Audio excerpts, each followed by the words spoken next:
Are live. From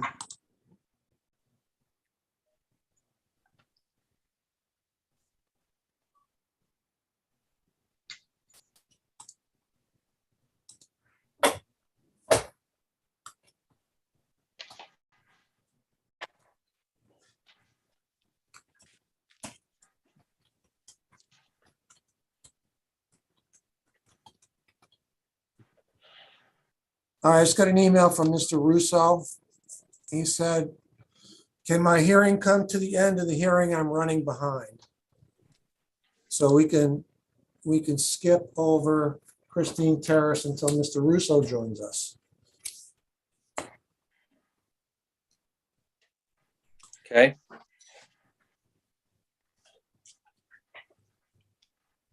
Okay, well, we have a quorum if you want to start.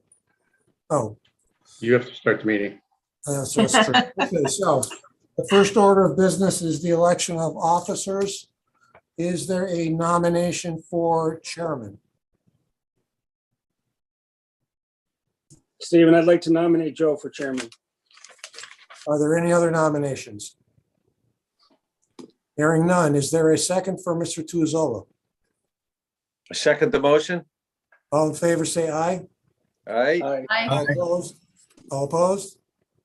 Ayes have it. Mr. Tuazzola, congratulations, you're chairman. Thank you, commissioners, for asking me to represent you again. All Thank right, you, next order of the business will be nominations for secretary. I'd like to nominate Sarah Ferranti to be secretary of our board. I'll second that. Okay, thank you. Unfortunately, Sarah has accepted. I asked her if I would nominated her, if she would accept it, and she said yes. She's traveling and wasn't sure where she would end up, so she's not here this evening. So anyway, so we nominated Sarah Ferranti. Are there any other nominations for secretary? Any other nominations? We have a nomination and a second. All in favor? Aye. Any opposed? Okay, Sarah is our secretary. Hopefully she'll be with us next week.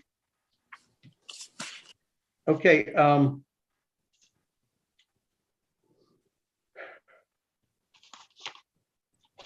We have a couple of new commissioners, and I'd like to welcome to our board two new commissioners, Michael Clark Smith. He's out there. Mike, would you like to be called Michael, or, well, we're going to call you Mr. Smith all the time, but you Mike's prefer that? perfect. Okay, so Mike's good, welcome, thank you. welcome, Mr. Smith. Also, we have Carmina Hirsch. She's new to our board. Hello, everyone. Thank you so Welcome. much. Welcome. Thank you. All right. Also, Gary Dubois has been reappointed, so this is probably Gary's third or fourth appointment. So welcome again, Gary. Okay. Okay, so we have Ms. Ferranti is not here this evening, so Mr. Dubois, would you please fill in for Ms. Ferranti, and would you please be our secretary this evening and read our agenda? Yes, certainly. Okay, Gary? Also, we are missing a member. We had a member that was going to be reappointed, but has chosen not to do that. So until we get another member, we'll be using an alternate. And Mr. Smith, I would like you to be the alternate tonight. That would be filling in as a member. Sounds good. Okay, so you are the fifth vote this evening. We didn't start with the Pledge of Allegiance, did we, Stephen? No, we can do that. So let's start with the Pledge of Allegiance, if we would. Pledge allegiance to the flag of the United States of America and to the republic for which it stands, one nation, under God, indivisible, with liberty and justice for all. Thank you. Meg, roll call, please. I lost my battery on my other laptop. It's no worries about recording, but I may do this a little bit out of order tonight. Mr. Soto, Here. Mr. Dubois, Here. Ms. Hirsch, Here. Mr. Smith, Here. Mr. Wolf, Here. and Mr. Tizola. Did I miss anyone? I think that's it.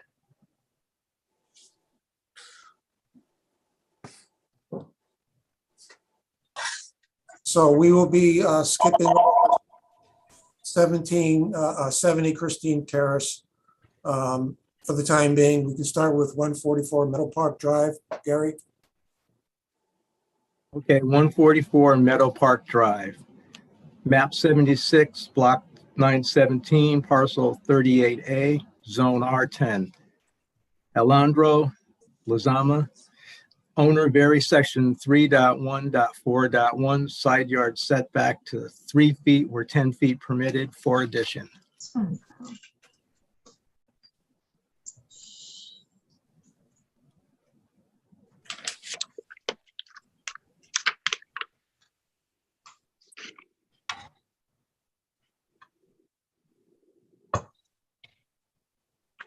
Did we lose Joe?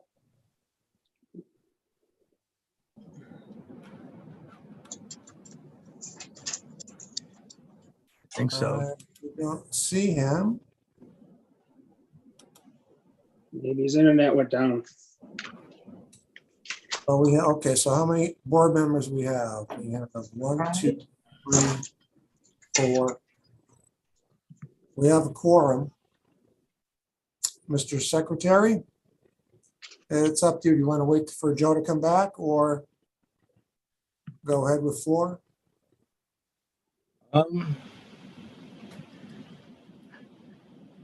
If the applicant's okay with 4 as a quorum, I think we could go ahead. Sure. Mr. Lozama? Can you hear me? Yeah, I can hear you. Hi, how are you? We're good. Are you comfortable going ahead with 4 members or you want to wait for the? Yeah, that's fine. The chairman's coming back now. Okay.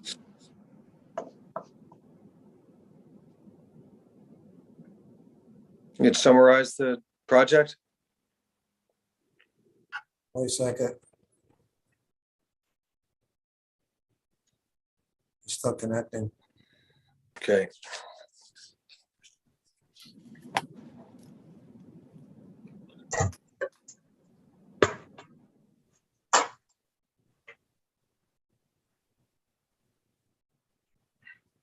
Joe, can you hear us?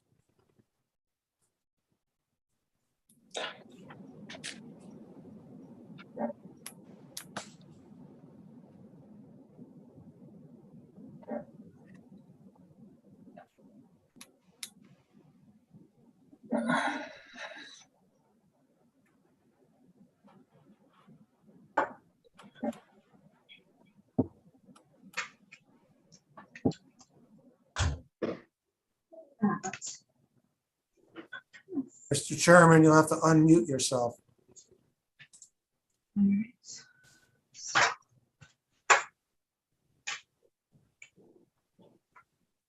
Okay, Okay, we're back. all right. Yeah, I don't know what happened here. Were you off or was I off? Yeah, you were off. Okay. I'm So changing. we're starting with 144 Meadow Park. Okay, okay.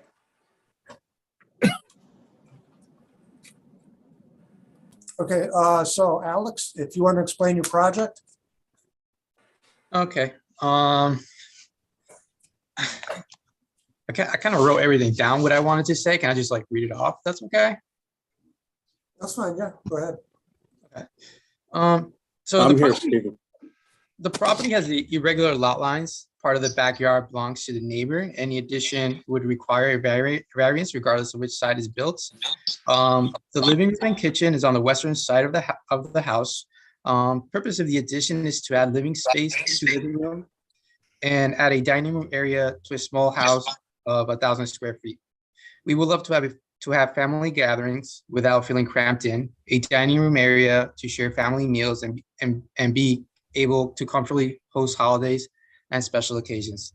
This would be mentally beneficial to us, just like it would for any other family cramped into a small home. Larger space allows for more mobility and healthier state of mind, especially during COVID times, where now everyone has no choice but to spend a lot of time indoors. We have 3 dogs. All 3 dogs are 15 years old. One will soon require a doggy wheelchair on his hind legs, and we require more space to move around. We are looking to begin raising a family. We plan on having 2 kids, but require a larger living area. We love Milford, where Erica was born and raised.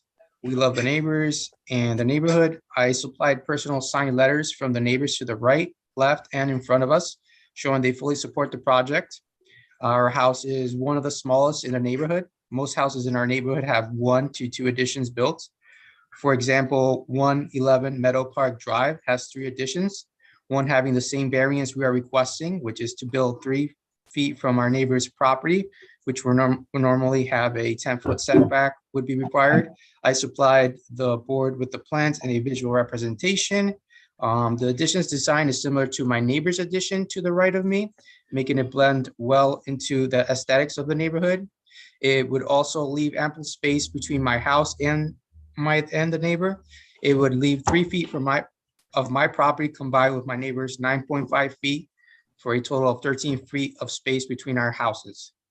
He has an addition both on his right and left side.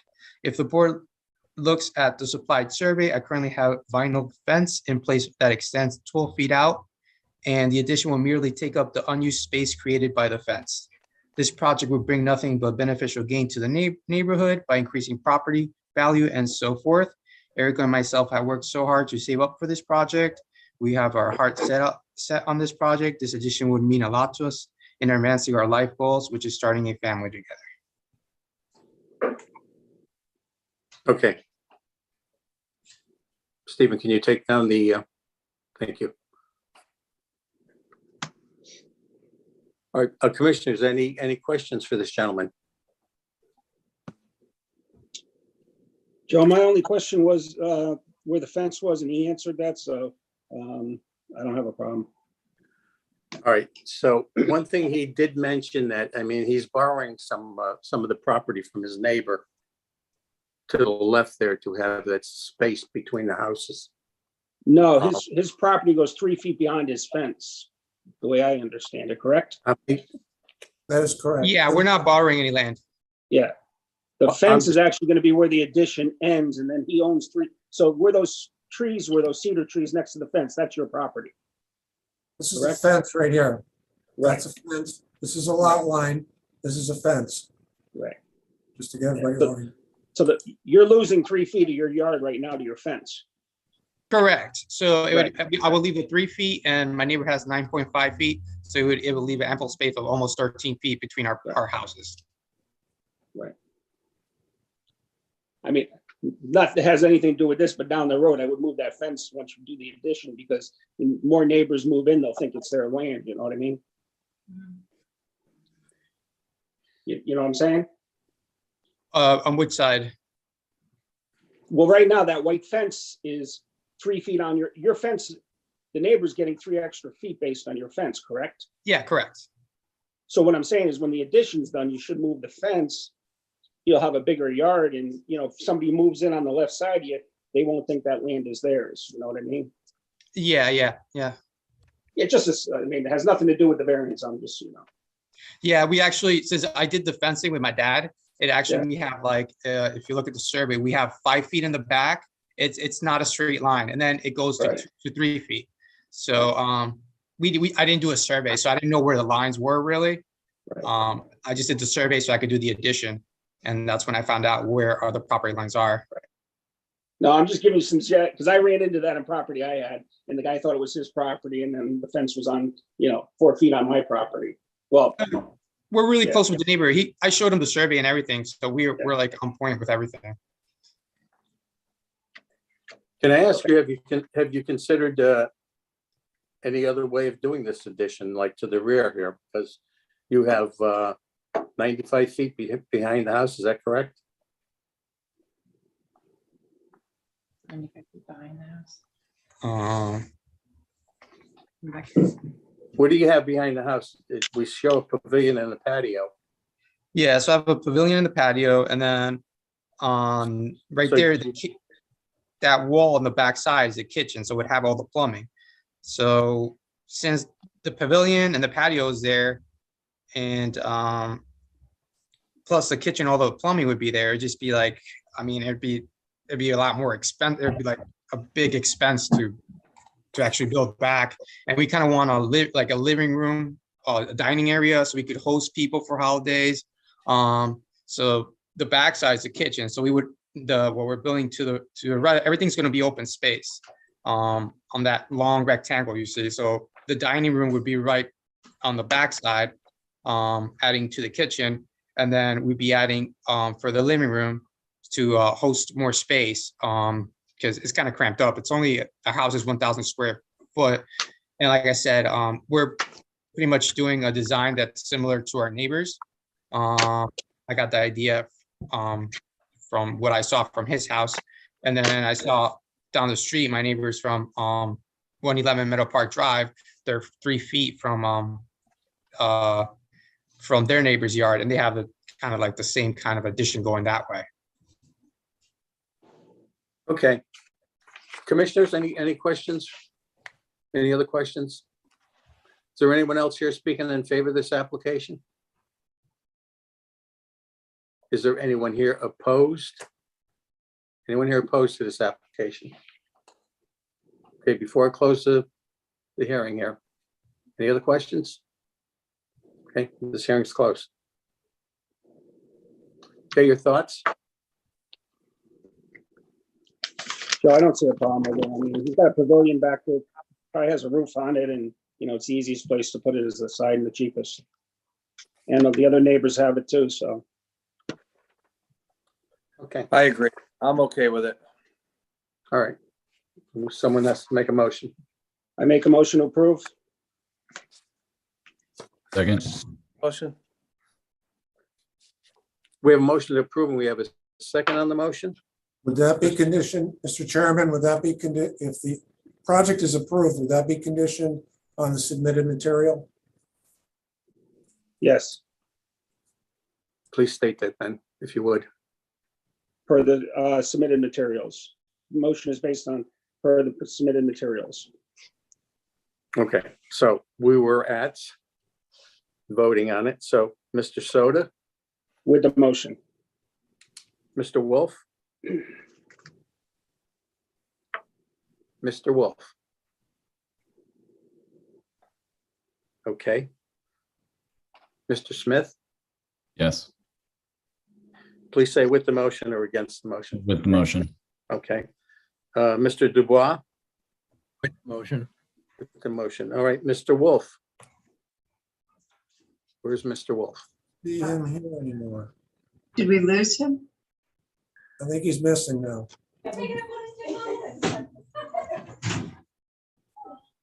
We Okay, have, there are 4 votes in favor, is there not? we have, okay, yeah, I'm with the motion, but it passes. Sorry, I'm with the motion. Just Okay. back- That makes it official, all right. And I'm with the motion, it passes. Okay. Now, Stephen, because I had that little blank there and it was offline. What did you do with 70 Christina Terrace? He's not, hang on. Did you just, we're just gonna keep going and, We're going to keep going until I hear from Mr. Russo. okay. He said- Can I why don't step we just- step in here? Why don't we just move them to the end here then right now, okay? Yeah, we'll just wait for him to join. Can you hear, So- can anybody hear me? Yeah, we can Hello? hear you. Yeah, this is Mr. McSherry. I might add that I'm here for the 70 Christine Terrace item, okay?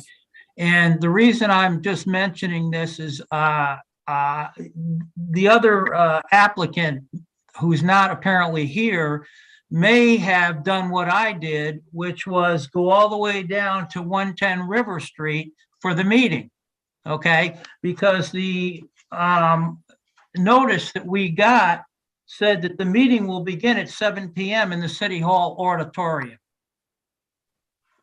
Yeah, I have to apologize for that. There is, with the switches, this is the clerk of the ZBA, the switches back and forth between the venues. Some of the written materials were improper. It was noticed properly in the paper and on the website, but I do apologize for the confusion. Yeah, well, Okay. that's what maybe why he's not available. No, he knows. I've spoken Emailed with the him. Zoom invite. Everybody was emailed the Zoom invite. What do you mean, everybody? The applicants and the board members. Oh, yeah, okay, that's not everybody, though. Including Mr. Russo. What's that? Right. Including But Mr. Russo. this is a neighbor, I believe, Stephen. Yes, so I am, yes, correct. I do apologize for the No inconvenience. problem, no Mr. problem. I just Secretary. thought I'd mention All right. that. Maybe. Yeah. So here's what we're gonna do. We're gonna move on with the agenda. Unfortunately, that happened. We're gonna put 70 Christina Terrace at the end here right now. So, Mr. Secretary, item number 3, please. Okay, item number 3, 34 Governors Avenue, map 66, block 825, parcel 5, zone R 12.5. Thomas Lynch Esquire for Adam Cormier, owner. Section 9.2.1, appeal the decision of zoning enforcement officer for the issuance of a zoning permit for addition to residence and accessory building. Mr. Lynch. Good evening, Mr. Chairman, members of the board, and especially to Michael Smith and Carmina. Welcome to the board. Just for the record, my name is Thomas Lynch. I'm an attorney with the law firm of Lynch, Trimbicki, and Boynton, and my office is located here in Milford at 63 Cherry Street. And I'm before you tonight, having presented an application on behalf of my client, Adam Cormier, who owns the property at 30 Governors Avenue, adjacent to 34 Governors Avenue. And my client's application to you tonight is to appeal the issuance of a zoning permit that was signed by Joe Griffith as the zoning enforcement officer of the city of Milford, or the chief zoning official for the city of Milford, on November 23rd of 2021 for an addition to the property at 34 Governors Avenue. So Stephen, if we can go to the plans that have been submitted and are on the website. If we can scroll to actually the zoning permit itself, because I want to read the language in the record. This is the zoning permit that we filed an appeal from the issuance of. It was issued, as I said, on November 23rd. It was granted to Mary Ann Paisley, the owner of the property at 34 Governors Avenue. And the permit is issued by the zoning office to then go to the building department to pull a building permit. And specifically, it's for the allowance to construct a new 3-story rear addition, add a 3rd story to the existing house over the existing footprint, construct a detached 2-car garage. Survey issued by James Dennison from September 10th of 2021. Plans from Sherwood Residential, who was I believe the architect for the Paisley's addition. Those plans were dated on November 15th of 2021. So my client has a lot of issues with what's going on at 34 Governors Avenue, but specifically what we are filing this appeal of is the issuance of the permit to allow the construction of a detached 2-car garage. And this application is brought pursuant to section 921 of the Milford zoning regulations. That section of our zoning regulations allow persons who wish to appeal any action of the zoning enforcement officer to bring an application and to have a public hearing before the board like we're having this evening. And the zoning regulation says that an application must be brought to the zoning office within 15 days of the action that we wish to appeal. There's also Connecticut case law that addresses that notice requirement and addresses that 15-day period. And my client has supplied me with photos that are dated on December 9th of 2021. There is no permit, or there was no permit or copy of this permit posted on the Paisley's residence at the time that construction of the garage was started. So I have a date stamped photo from my client dated on December 9th. We filed this appeal with the zoning office. It's part of your record on December 22nd. So it's just for procedural purposes, I submit for the record that this is a timely appeal. It's been brought within the 15-day period of time from which my client received notice of the issuance of this permit or the action taken by the zoning office. And as I said, our appeal was filed within the 15-day period. So just by way of background, and I think the board members, except for Carmina and Michael, that are here with us tonight, you were all part of the board back in July of 2021 when Ms. Paisley, by way of her architect, came to the board. There was a public hearing held at the July meeting. Plans for an addition to the residence larger than what ultimately were submitted to the zoning office were presented to you that night. I read the minutes. Actually, I was there on another matter that night, so I have personal knowledge of the conversation that was held between the architect, the board, and neighbors, including my client, who came that night to object to the variances that were requested by Ms. Paisley. The board at that meeting denied the application without prejudice. Plans were then redesigned. They were submitted to the zoning office, I believe, in October and November. And the plans, again, Stephen, I'm going to ask you just to go back to the documents on file. I think the next item that I wanted to reference was the survey. Right, this is the survey that was actually submitted at the time of the permit being sought. It shows a smaller addition to the rear of the Paisley residence, but then in the back, the detached garage is basically the same size as the garage that was presented to you in July. And Stephen, I don't know if you can enlarge that. What I want to do is focus on the legend just to the right of the zoning table. Keep going. All right, stop right there. Where it says building coverage, that's the telling fact of this whole saga that's going on for the last 6 months. On the survey that was submitted in July, there was no notation of the actual building coverage for the existing house, the proposed addition, and the proposed garage. This survey that was submitted to the zoning office in December does delineate the dimensions of the existing house, the footprint of the existing house being 610 square feet, the footprint of the proposed addition, which is 306 square feet, and then the footprint of the proposed garage, which is 840 square feet.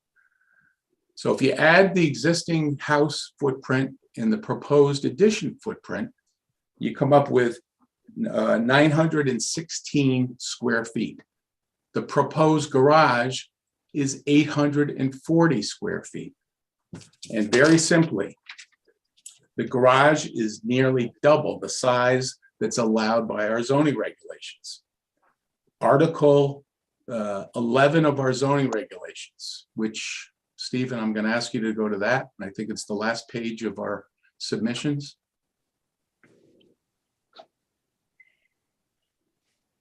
If you can enlarge that and go to the top of the page where it gives a definition of accessory buildings. Again, we can all read, but I'm going to read it into the record. A building which is clearly incidental or subordinate, customarily in connection and located on the same lot with the principal building or use, and the square footage or footprint and floor area of such accessory building does not exceed 50% of same of the principal building footprint. Decks, open porches or stairs shall not be included in determining the 50%. So very simply, when you want to build a detached garage, the footprint of the detached garage cannot be any larger than 50% of the footprint of the house. The footprint of the house, as I mentioned, with the addition, was 916 square feet. The largest garage that you can have then, or detached garage to be considered as an accessory building, would be 458 square feet. This garage is 860 square feet. 840 square feet. So I submit to you that the issuance of the zoning permit for the construction, not of the addition, but for the construction of the detached garage is illegal. The zoning office had no right to issue that permit. And my client is here tonight presenting this appeal, asking that the issuance of that permit be revoked. That's it in a nutshell, and happy to entertain any questions. All right, commissioners. Questions for Attorney Lynch? Go ahead, Mr. Soto. Attorney Lynch, I agree 100% with you because I've been building garages in this town, and my first one was my own house in 1989. And I walked into zoning and said, "What can I build?" And he said, "How big's your house?" We calculated out, and they told me I could build 50% of the footprint of my house. And that was 1989. And since then, maybe another half a dozen garages. That zoning always told me that was the regulation. Bill, that regulation hasn't changed, and we're sitting now in 2022. Correct. I agree with you. We start doing that, and building these houses, these garages, they're going to turn them into Airbnbs, and we're going to have a catastrophe on our hands. Any other commissioners with questions?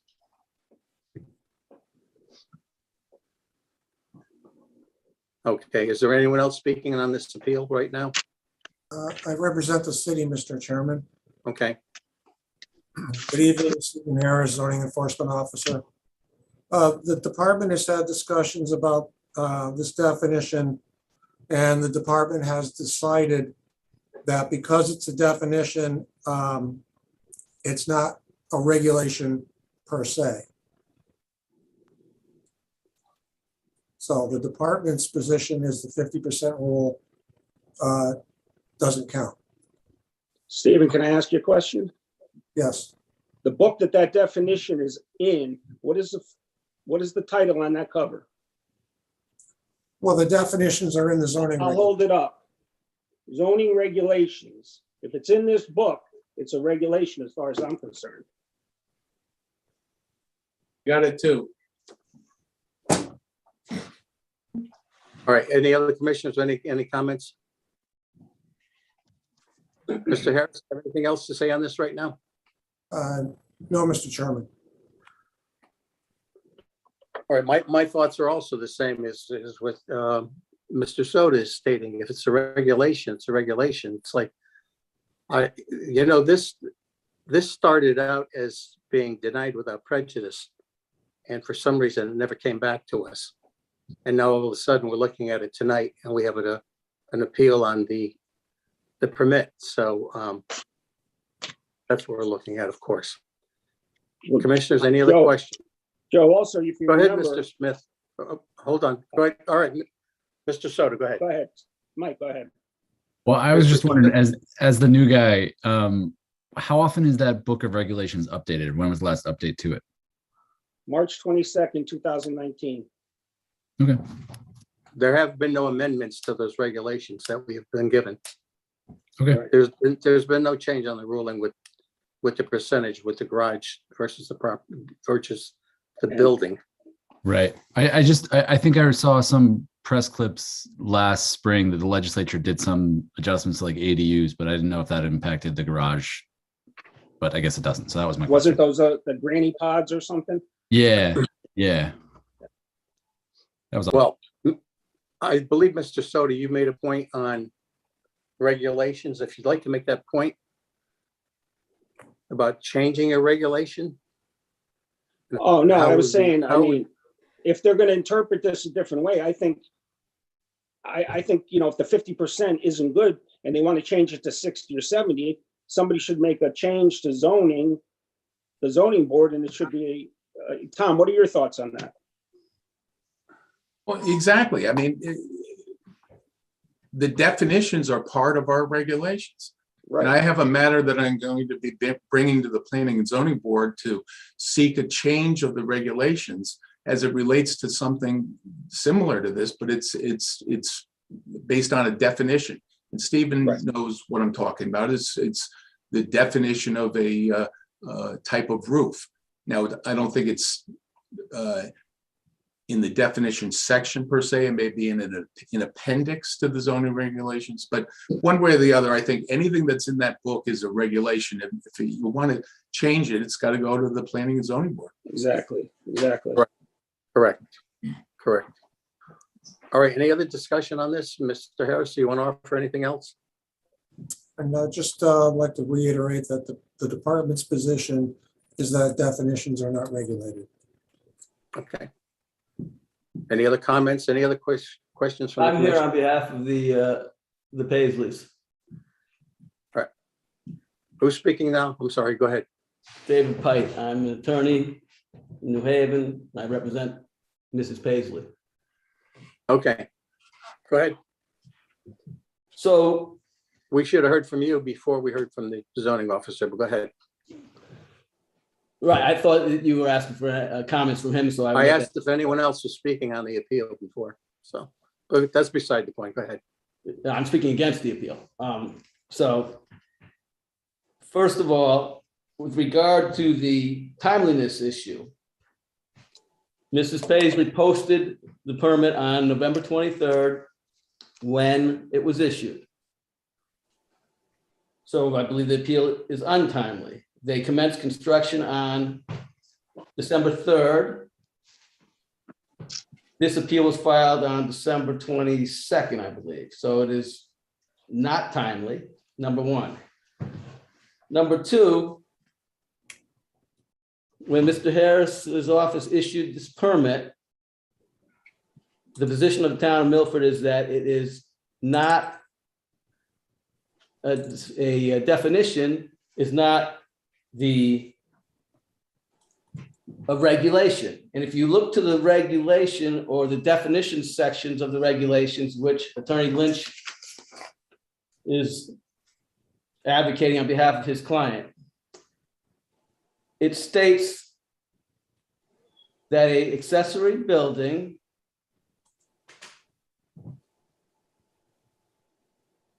which is located on the same lot with the principal building, which is obviously applicable here, that the square footage, and then in parentheses, it says footprint and floor area of such accessory building does not exceed 50% of same of the principal building. And then again, it says footprint.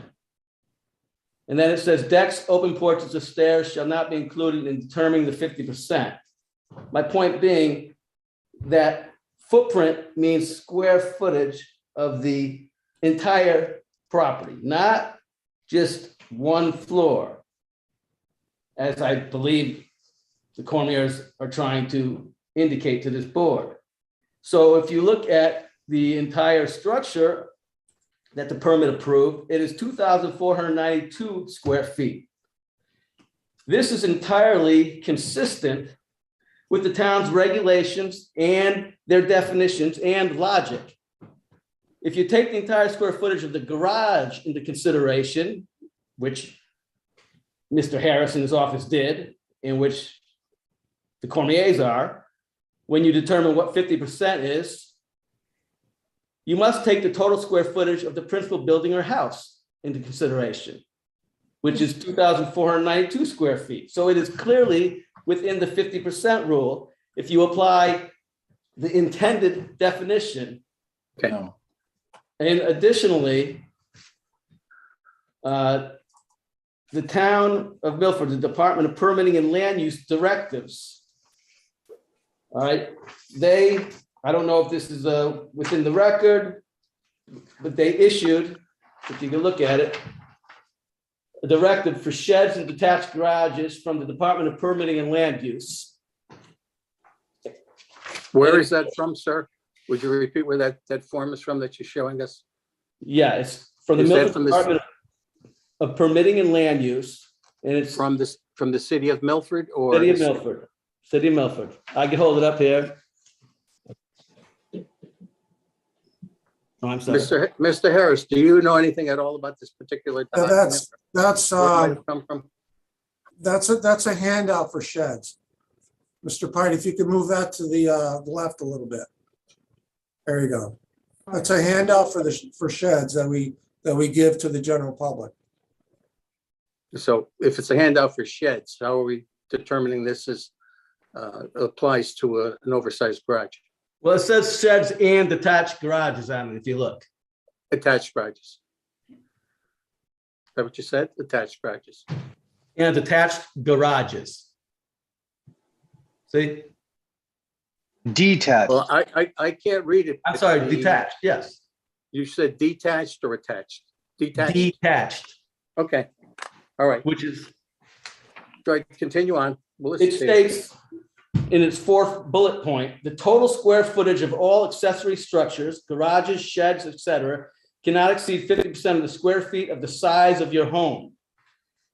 So again, this is a directive issued by the town that is consistent with the definition within the regulations that clearly indicates to all homeowners applying for a permit that you take the entire square footage of the home into account. So again, the addition will bring it to 2,492 square feet, which puts the 840 square foot garage within the 50% comfortably. My client went and looked up to 38 permits or so that have been issued in the last year? In 2021. In 2021, and just randomly looked at 4 of them. And under the interpretation that Attorney Lynch is asking you to make, all 4 of them would not have been issued, and the people wouldn't have been allowed to build. So this does not open some Pandora's box that is bad for the town, as one of your commissioners indicated, saying that people start building our Airbnbs, et cetera. And in fact, would be catastrophic because most people would never get detached garages approved or permitted if you're not going by the entire square foot of the house, which again is consistent with the definitions, the town's regulations, their directives from the permitting department, and I imagine case law in the state of Connecticut. I did not specifically research that issue because I don't think it would be necessary, because clearly you can't determine the footprint does not mean like just one floor. It means the entire house. And that's the way it's always interpreted and should be. And that's the way the town of Milford did it. And that's the way Mr. Harris and his department did it. Again, the regulations and the definition specifically don't reference the word footprint other than in 2 parentheses, as you noted when Attorney Lynch put it on the screen. It says footprint in parentheses.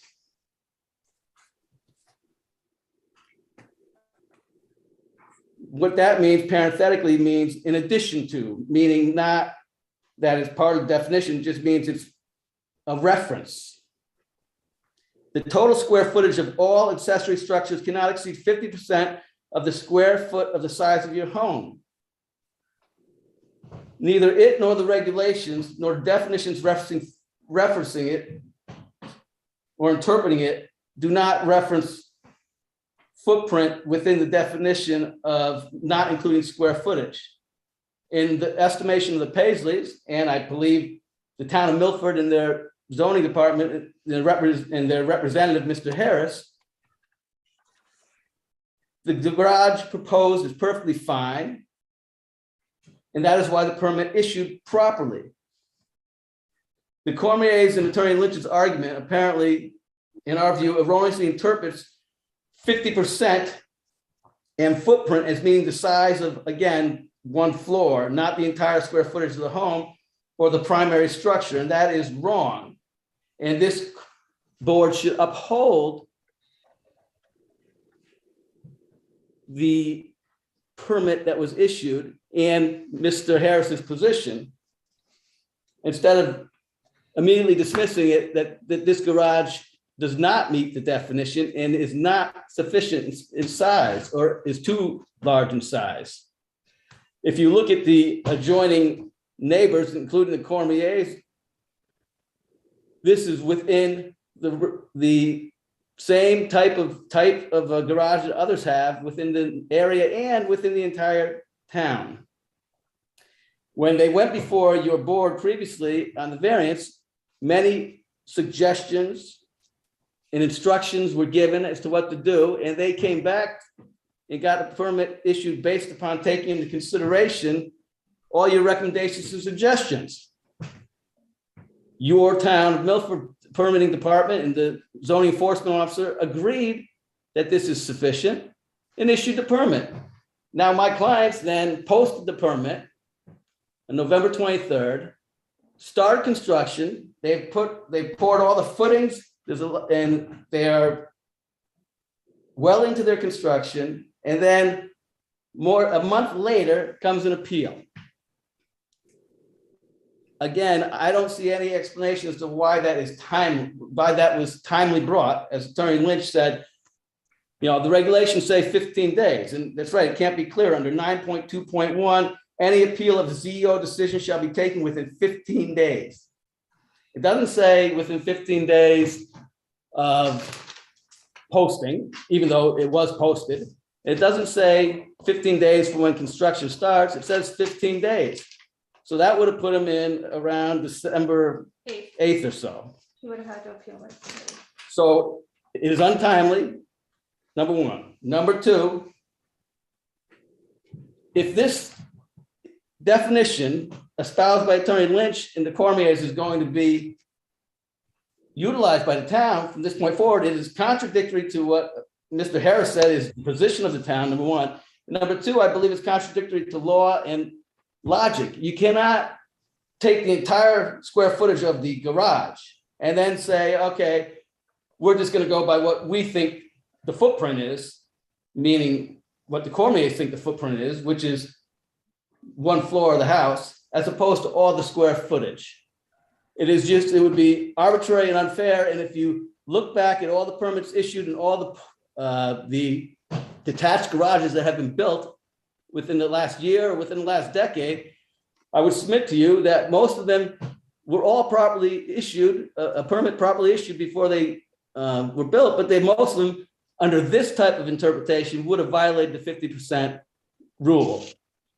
So I urge this board to overrule the appeal, deny it, support your zoning enforcement officer in your town's interpretation that they've been utilizing for everyone in the town. So it would be the Paisleys being arbitrarily, unfairly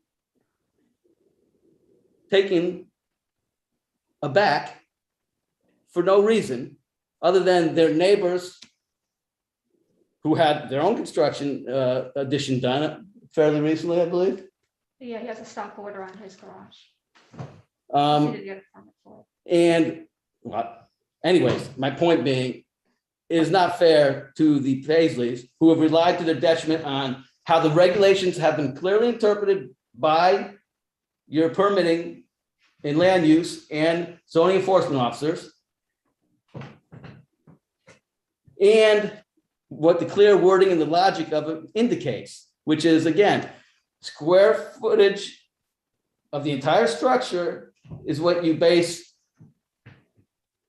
the 50% rule on, not simply what some people determine the footprint is, which is just one floor, although not the Milford Zoning Enforcement Office, which is the correct way. Yes. Ms. Okay, Basin has some examples to bring to this board's attention, which hopefully you will consider. In 2021, you issued a permit B Who's talking Marianne right? Paisley, I am the homeowner. Okay, well, hold on. You just blurted it out. Identify yourself, please, before you start talking. Hi, And everyone. Sorry about wait that. to be recognized. My name is Marianne Paisley, and I am the homeowner of 34 Governors Avenue. I did some research, and in 2021, 39 permits, not including mine, were issued for detached garages. I looked them over and I randomly picked 5 because I didn't have the time to go through all 39 of them. 153 Burnt Plains Road, you permitted a 32 by 22 foot garage, which is 744 square feet. If we apply Mr. Lynch's formulation of just using the first floor footprint of the structure, they did not meet his standard. They would have needed 1,488 square feet in order to build that garage. They did not have that. The first floor of that residence is only 1,468 square feet. Second example, B-21-0294, 464 Antisquahy Road. That garage size is 24 by 28, which is 672 square feet. If we apply Mr. Lynch's interpretation of the definition, the first floor would need to be 1,344 square feet. It does not meet that requirement. The first floor of that property is only 1,184 square feet. They are short. They'll have to knock their garage down. The next example, B-21-1904, 7 Rock Road. That residence built a 33 foot by 26 foot garage, 858 square feet, 18 square feet larger than what I propose. Their first floor is only 1,510 square feet. If you apply Mr. Lynch's interpretation of the definition, they would have needed 1,716 square feet. They are short 206 square feet. Their permit should be revoked as well. And my last example for you is 4 Nob Hill Road. They were issued a permit B-20-1335. Their garage is 26 by 25 feet, which totals 650 square feet. Their first floor is 1,080 square feet. If you apply Mr. Lynch's interpretation of the regulation or definition, they would have needed 1,300 square feet. I believe they are about 270 square feet short. They should not have been allowed to build a garage. I feel that the interpretation used by the zoning enforcement officer that the 50% rule includes the full square footage of a residence, not just the first floor, as applied in these 4 examples I shared with you. I feel that I am being arbitrarily singled out in this instance, and that a different interpretation should not be applied solely to me. I thank you for your time, and I'm here to answer any questions. Okay, thank you. Any commissioners, any questions for this lady? Any questions? Okay, so we'll give it, who wants to speak? Raise your hand. Dave Pipe. Go ahead. I would still have a few more things to state, if that's okay. Go ahead. I would like to ask some questions of Mr. Harris, if that's permitted. Mr. Harris, are you open for any questions from this attorney? Go ahead. Mr. Harris, you indicated previously that your department, which issues the permits, does not consider the definitions portion to be even part of regulations, correct? It's the department's decision that definitions are not regulations per se. And with respect to this particular definition and its decision to issue the permit to the Paisleys, is that because of the arguments we've made here, which is that you're basing it upon this fact that the square footage easily supports the detached, the allowance of detached garage? The department considers the definitions to be a separate entity from the regulations, and they're not enforced in the way that regulations in the main body of the book are enforced. I'm just asking you, is the reasoning why the permit issued and you are defending the town's issuance of it is because if you take into consideration the entire square footage of the property, it easily meets the 50% rule for the detached garage, and it makes fair, logical sense. Well, the city's position is it doesn't consider the 50% rule in the definition because we don't regulate that definition as a regulation. So with regard to the examples that Ms. Paisley spoke about, those permits, you think they were properly issued because that is how the city of Milford has interpreted the 50% rule and the regulations regarding detached garages? That would be correct. Those permits were issued in light of the city's interpretation of this, the definition. And you utilize that same interpretation, obviously, when issuing the Paisley permit, which they had then have acted upon, correct? That would be correct.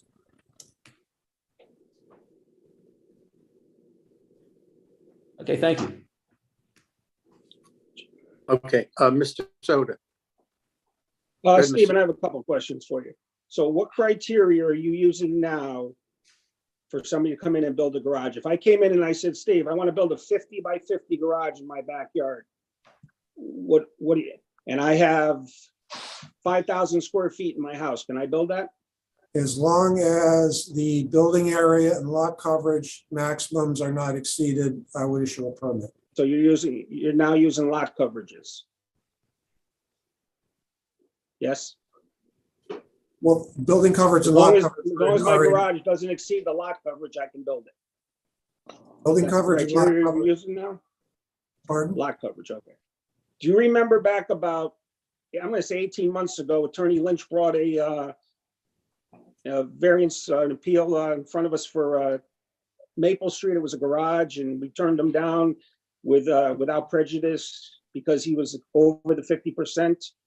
And then they came back and they made it smaller and we approved it. Do you remember that variance request? I remember the address. I don't remember the exact regulations he was trying to vary. So when did the department make this change? I don't remember exactly, but probably around 2 years ago. Year and a half, 2 years ago, something. Attorney like- Lynch, do you remember when that appeal was that you did for Maple Street Garage?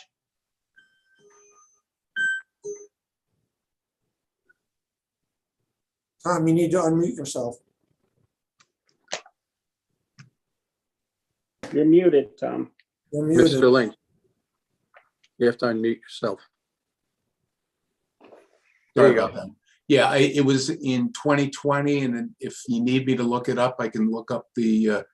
But that was for over 50%, correct? That's correct. Oh, yeah. Yeah. So that was. Well, within 2 years. I'm reserving my comments. I've got Okay. I've got a bunch of them. All right. Mr. Smith, you had your hand up. Go ahead. Yeah, I was Sorry. just pulling up the zoning regulation book that you were that folks had referenced, and it seems again, it's sorry for so many questions for the first time as the new guy, but You can ask all the questions you want. That's what you're here for. thank you. And I guess I'm not sure if it's to the other commissioners or maybe the city, but just some clarification on the building. The square footage footprint is how it's referenced in the regulation. And then also we're talking about building coverage versus the footprint. And I guess I want to make sure I'm using the same definitions. And I guess that's like, because reading the cities, and I was able to find the handout of sheds and detached garages as well that the attorney referenced. And so just trying to wrap my brain around the difference between what's a coverage versus a square footage, and if you include the secondary stories, and just looking for some background on what's kind of standard, I guess. Mr. Chairman, I can help him out with that. Okay, thank you. Lot coverage is all the buildings and all the hardscapes such as patios, driveways, terraces, and so forth that cover a certain percentage of the lot. Okay. And building area would be the area of just buildings. And when you say just buildings, that the buildings, both like the first story and all the subsequent stories above it, or just that first story? No, when we talk about building area and lot coverage, you're talking about the footprint coverage of the lot. Okay. So if you have a house that's, 2,000 square feet, and you have a garage that's, say, 1,000 square feet, that's 3,000 square feet. And you add those together, and they can only occupy a certain percentage of the lot depending on the zoning district you're in. Different zoning districts have different lot sizes. And so in that example with a 2,000 square foot house, is that 2,000 square feet on the first floor, or 1,000 on the first floor and 2,000? That's building footprint. Okay. That's the area of the lot covered. Okay. Thank you. So Mike, that would just be the first floor. Right. It's Thank you. not 2,000 would, if it was counting both floors, but the footprint's just the area it's covering on the lot. Yep. Thank you. All right, commissioners, any other questions before we move on to Attorney Lynch? Any other questions?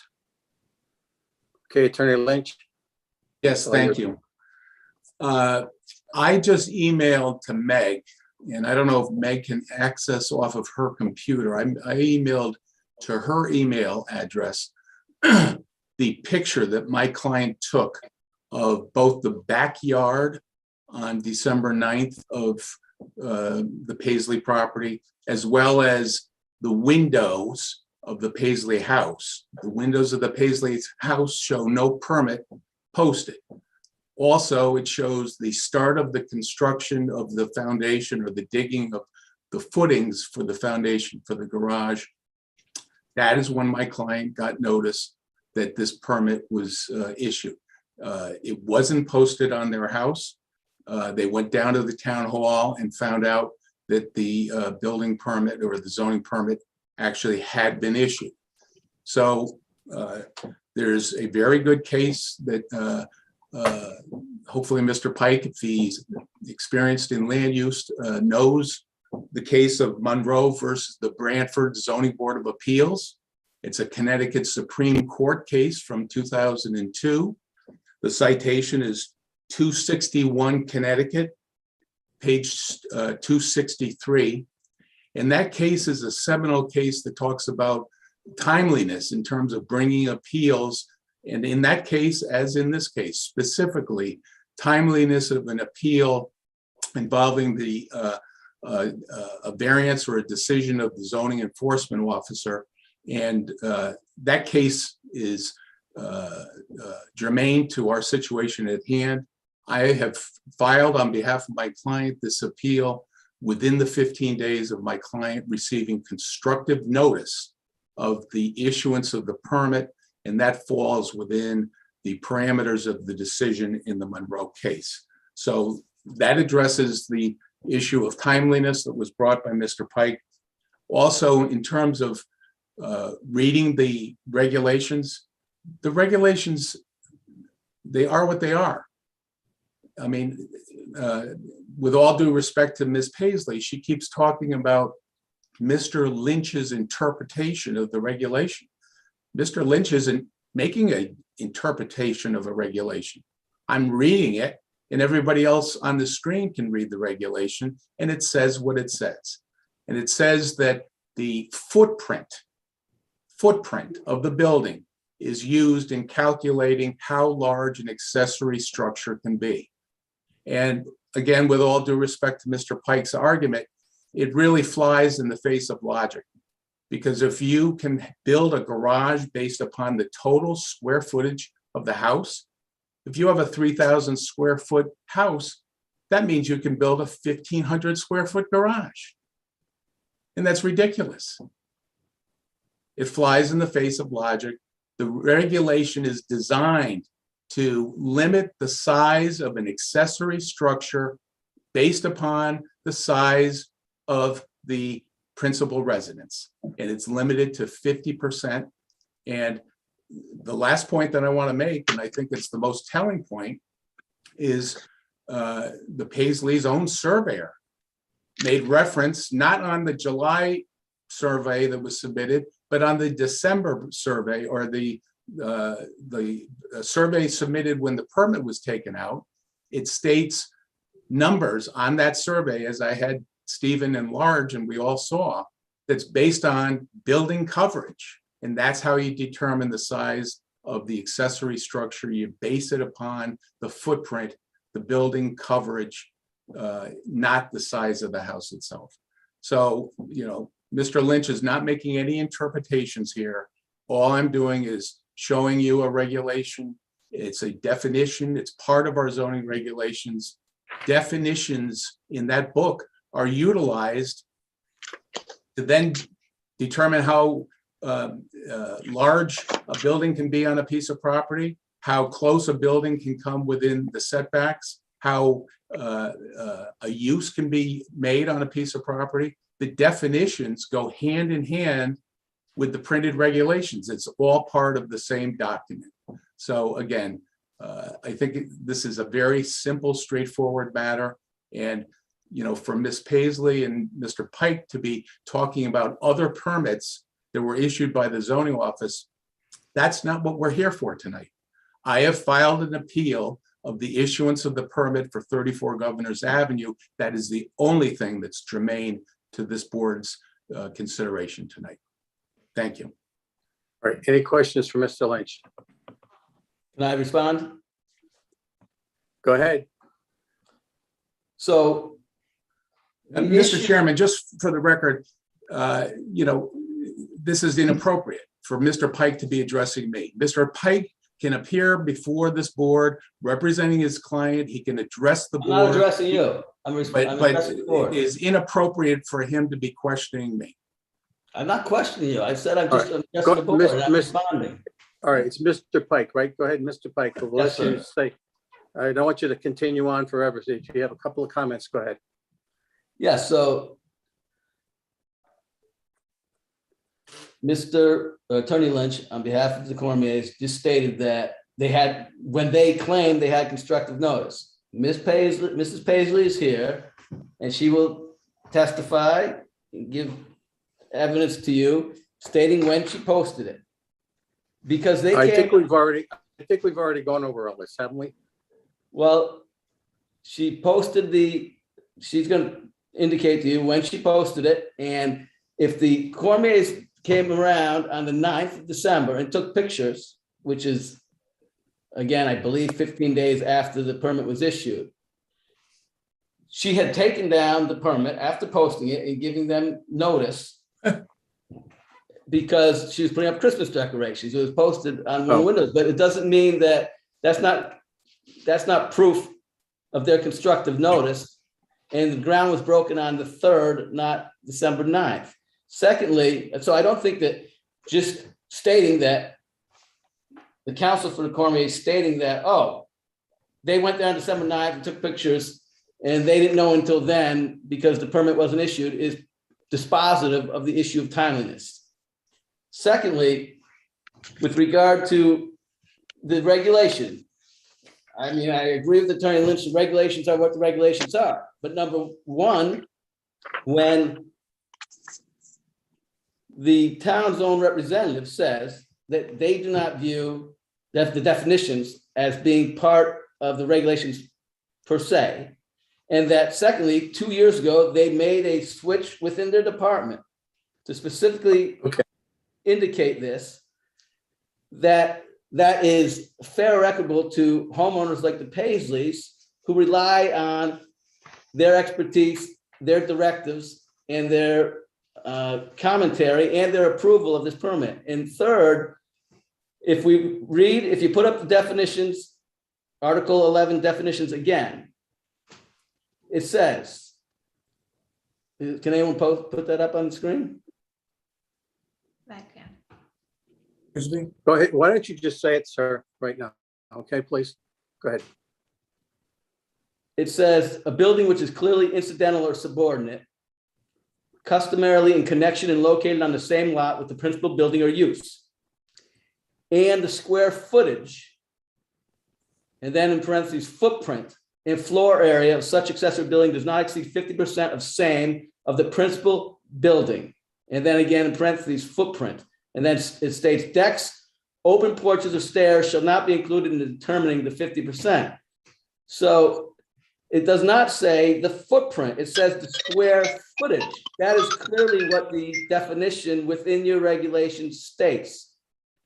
It says, and the square footage. So to suggest that somehow Mrs. Paisley, in my interpretation and urging of this board not to view footprint as it is being viewed by the Cormiers, is not some crazy notion. It says square footage in the definition. It only says footprint in parentheses. And what is the square footage? The square footage is 2,492 square feet. And why, again, in the definition does it say decks, open porches, or stairs shall not be included in determining the 50% if you're not looking at the square footage of the entire structure? And I think that that is the way that it is looked at. And certainly, the town of Milford, the zoning enforcement officer, and their building and permitting department, that is the way they have been doing it for the last 2 years. And now it's going to all of a sudden change for Mrs. Paisley. All right. So, okay. All right. Thank you. Thank you, sir. Can I please say something? This is Mary Ann. Go ahead. Go ahead, but we don't want to be I- repetitious on things. If Mr. you would. Lynch keeps, Attorney Lynch keeps referring to our survey. And the note on the A2 survey by our surveyor, Mr. Dennison, put those numbers down specifically to ensure, because we have such a narrow lot, that I met the building ground coverage allowance of 30%. It was not to imply or insinuate that that was a square footage of our home or the addition. And Mr. Attorney Lynch, in dismissing the examples that I gave to the board of the formulary that the zoning officer has used to issue other permits, some in the same month as mine, should be applied. That same test should be applied to my permit as was applied to the other individuals in the city of Milford. I do not believe I should be singled out and a different formulary applied for my permit. If the board argues that you don't want 1,000 square foot garages, then again, you need to change the regulation, right? But as the regulation currently sits, it's 50% of the square footage, and I meet that test. And I really hope that the board understands what I'm trying to portray as my argument, has heard how the other permits were issued based on the formulary of 50% of the square footage, and upholds Steve Harris, the zoning enforcement officer's issuance of my permit. Okay. And the last thing I want to address is the fact that if he does show that picture, anybody can go by and take a picture of someone's house when it's convenient for them. It so happens they took it on 12/9, the day after the 15th day expiration. The what's the machine that you dig dirt with, the backhoe? Yep. The backhoe was delivered. I have text messages from my contractor on December 3rd. On November 30th, the foundations were staked and painted with spray paint. So you can see big white spray paint on our lawn. And the first bucket of dirt was taken on December 4th. If you look at his picture, you could probably see a pile of dirt in the backyard. So the appeal was not filed in a timely manner. Thank you all for your consideration. All right, Just can you thank state, you. excuse me, Commissioner, can I have Ms. Page, just for the record, can you state when you posted the permit and where? When I first got the zoning permit, I put it on the window on November 23rd. And then I realized that it wasn't the building permit. When I went down to the building permit office, I was told only building permits really need to be placed in the window. I didn't want, so I took the zoning permit down and put up my Christmas decorations. Okay, thank you. All right, Mr. Lynch, I'm gonna let you have the last word here. I think what this board has been struggling with is we look at regulations and all of a sudden regulations have been changed to definitions. And this particular hearing that we did have a while ago was denied without prejudice. Probably if it ever came back to this board, we would have re-scrutinized it and looked it over again, and we probably wouldn't be here this evening with an appeal. It probably at that point would have been approved, and we probably wouldn't be arguing with an appeal this evening. Go ahead, Mr. Lynch. Well, I can appreciate that comment, Joe, but my only retort is that the survey that you saw in July did not show the building coverage calculations, so that I just, again, stand by the comments that I've made in my presentation to you. And again, the regulations are what they are. The definitions are part of the regulations. The word footprint is stated twice in terms of referencing the size of an accessory building. And, you know, you board members are well familiar with these regulations, and you're well familiar with how a garage is calculated. It's always been 50% of the size of the footprint of the house. So that's not something that's changed. As Bill Soda said back in the 80s, it was that way. It's still the same regulation and definition today. So I ask that you use your best judgment, and thanks for your attention on this. All right, thank you. All right, so one last time, any questions from Attorney Lynch? Okay, so we're either gonna, none? Okay. We're gonna make a decision on this, or we're not gonna make a decision on this right now, but your thoughts, commissioners? Okay, Ms. Hirsch, go ahead. Thank you, Commissioner Tuizola. So what I think is the issue is two objections based on the Paisley family. One is as to timeliness. Excuse me, Ms. Hirsch. Mr. Chairman, is the hearing open or closed? It's still open. No, yeah, I haven't closed it yet. All right, I just want to make sure that the board is not deliberating. All right, so Thank what you. we're gonna do then, hold on, Ms. Hirsch, for 1 second. All right, so I did ask if there was any more comments from the commissioners to Attorney Lynch. So this hearing is closed. Okay, so we'll move forward.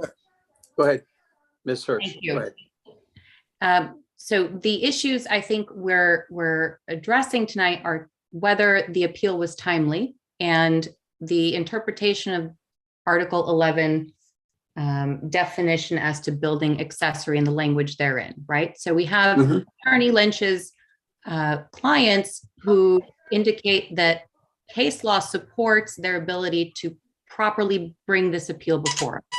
And as an officer of the court, he briefed a Connecticut Supreme Court case to us, and I have no reason not to take his word as appropriate as to what that case law stood for. As to the zoning regulation at hand, I'm afraid it does seem to be a bit ambiguous. There are two different types of interpretation that can be taken because square footage is immediately followed by footprint, although footprint is again later referenced in that same paragraph.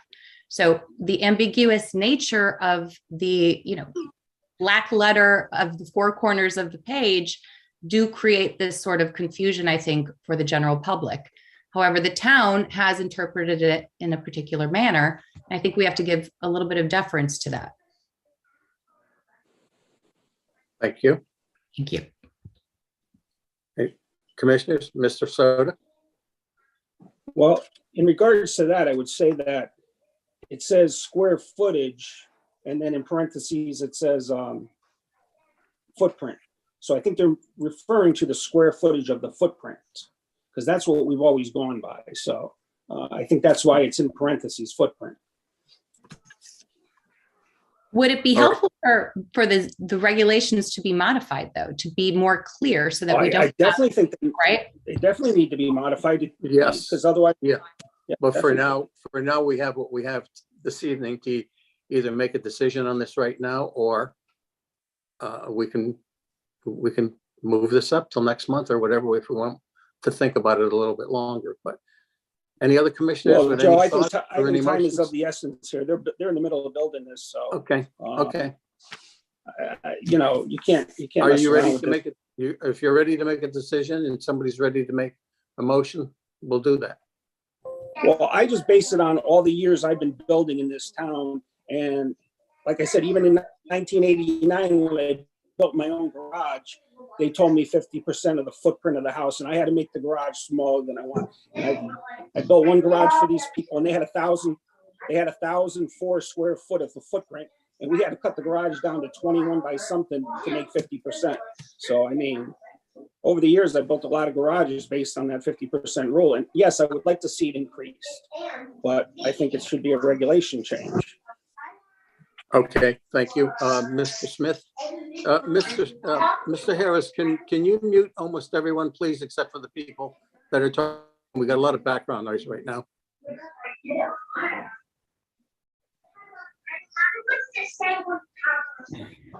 I would like to echo the comments by the previous commissioners, in that it seems like there's a lot of conversation tonight about the definition of definitions and what things are and aren't, and kind of the historical precedent. And I do think that my understanding of the charge of this commission is that is outside the scope of it. And it would be great if the definitions of things were more clear. And I think that's a planning and zoning thing. But based on my understanding, based on the question and answer today, I think we have to make the decision about what the zoning rules and regulations are based on how they are, not what we'd like them to be.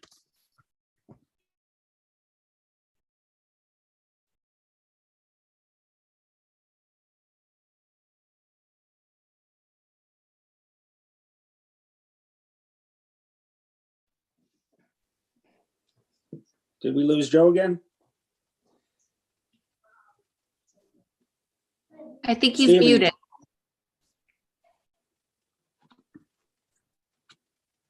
I think that everyone's muted because of the background noise, so people will have to unmute. Yeah, anybody who wants to speak, you're gonna have to unmute yourself. Correct.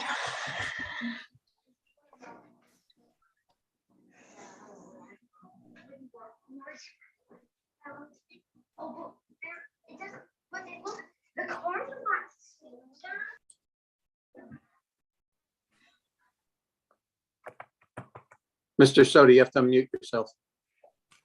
Okay. All right, I'm go done ahead. talking. All right, so we need a motion is what we're asking for. Do we want to make a motion? Are we making a decision?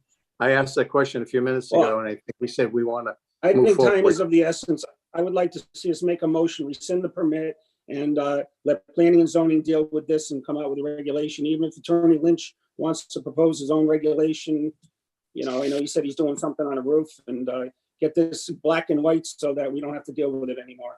All right, so you want to make a motion to overturn? I the make a building? motion to rescind the zoning permit for 34 Governor's Avenue. Do we have anyone else with a second, or, I'll second the motion. okay? I didn't hear that motion. Who didn't hear that motion? I didn't. Stephen, I made a motion to rescind the zoning permit for the garage for 34 Governor's Avenue. I think the language of the motion has to reflect either uphold or overturn the Overturn. ZEO's decision. Okay, Ellen, I'll you make a can motion. reframe that. I make a motion to overturn the zoning enforcement officer zoning permit for 34 Governor's Avenue. Okay. And we had a second. Who seconded it? I'll second it. Okay. Hang on, as a point of order, I'm not sure. I- Ms. Hirsch, are you You can't. voting Ms. member Hirsch, tonight? No, she's not. She can't. So Okay. I'll second it. I'm sorry, Ms. Hirsch, but, That's okay. all right, we need a second. Mike, did you second it? Yeah, I'll second it. Okay. All right, we have a motion to overturn the permit, and we have a second on the motion.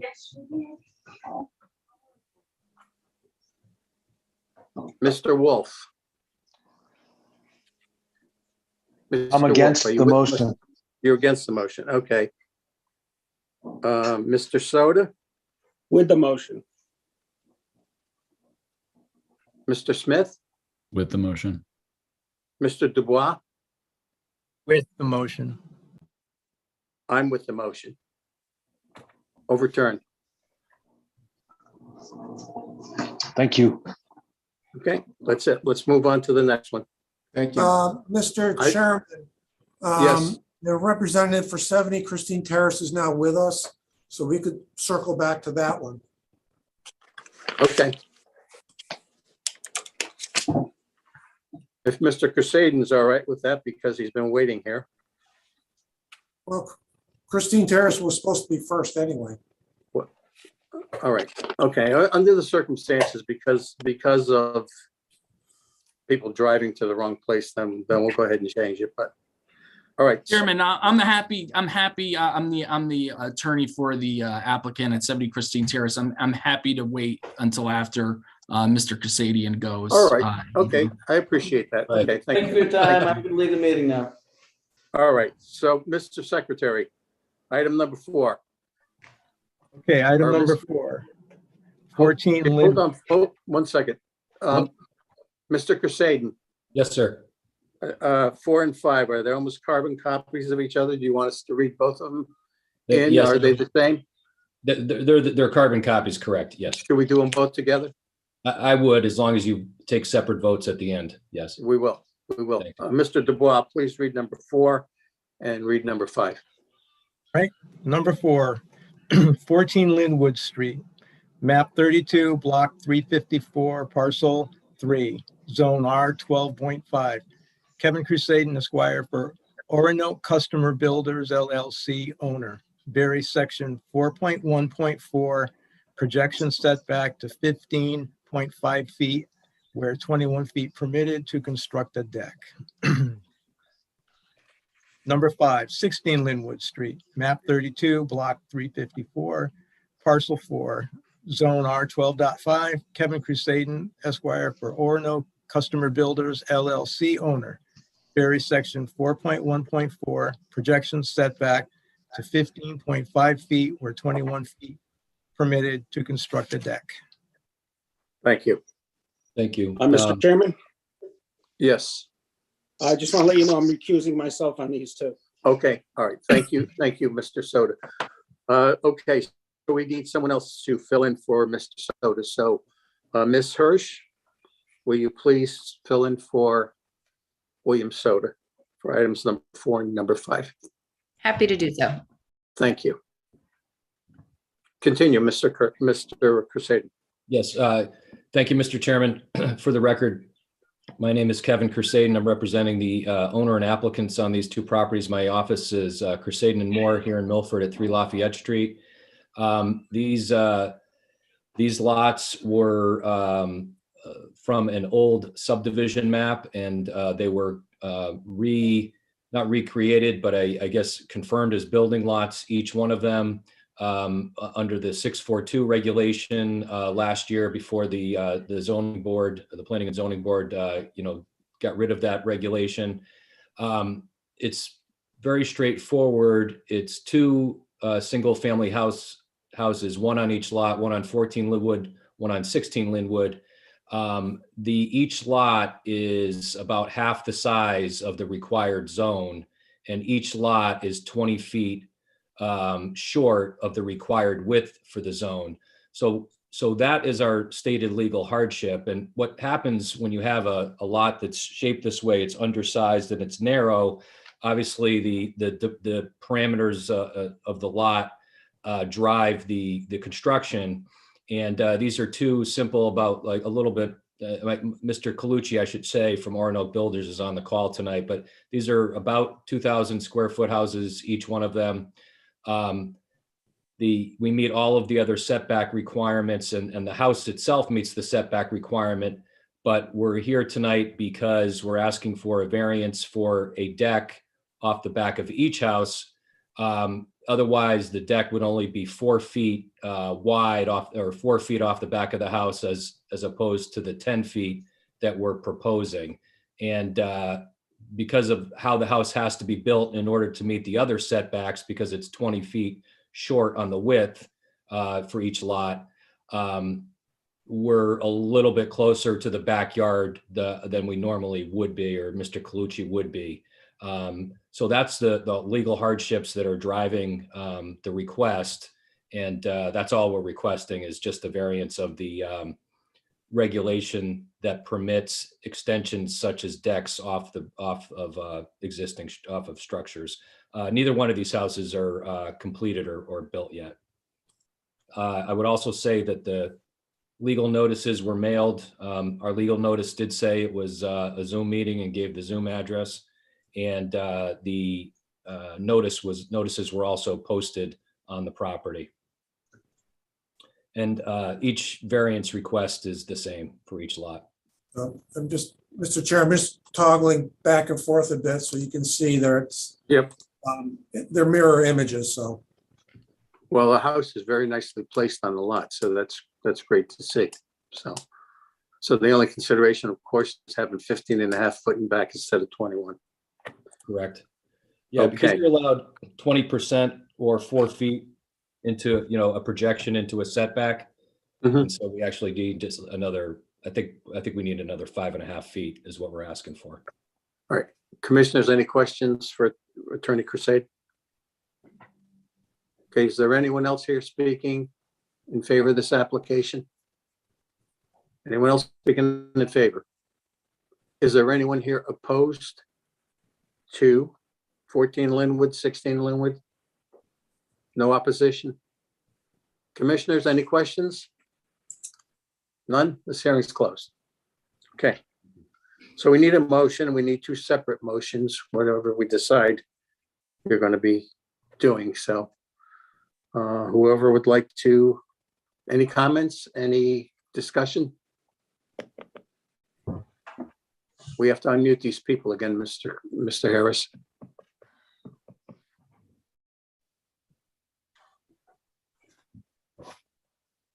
Mr. Harris?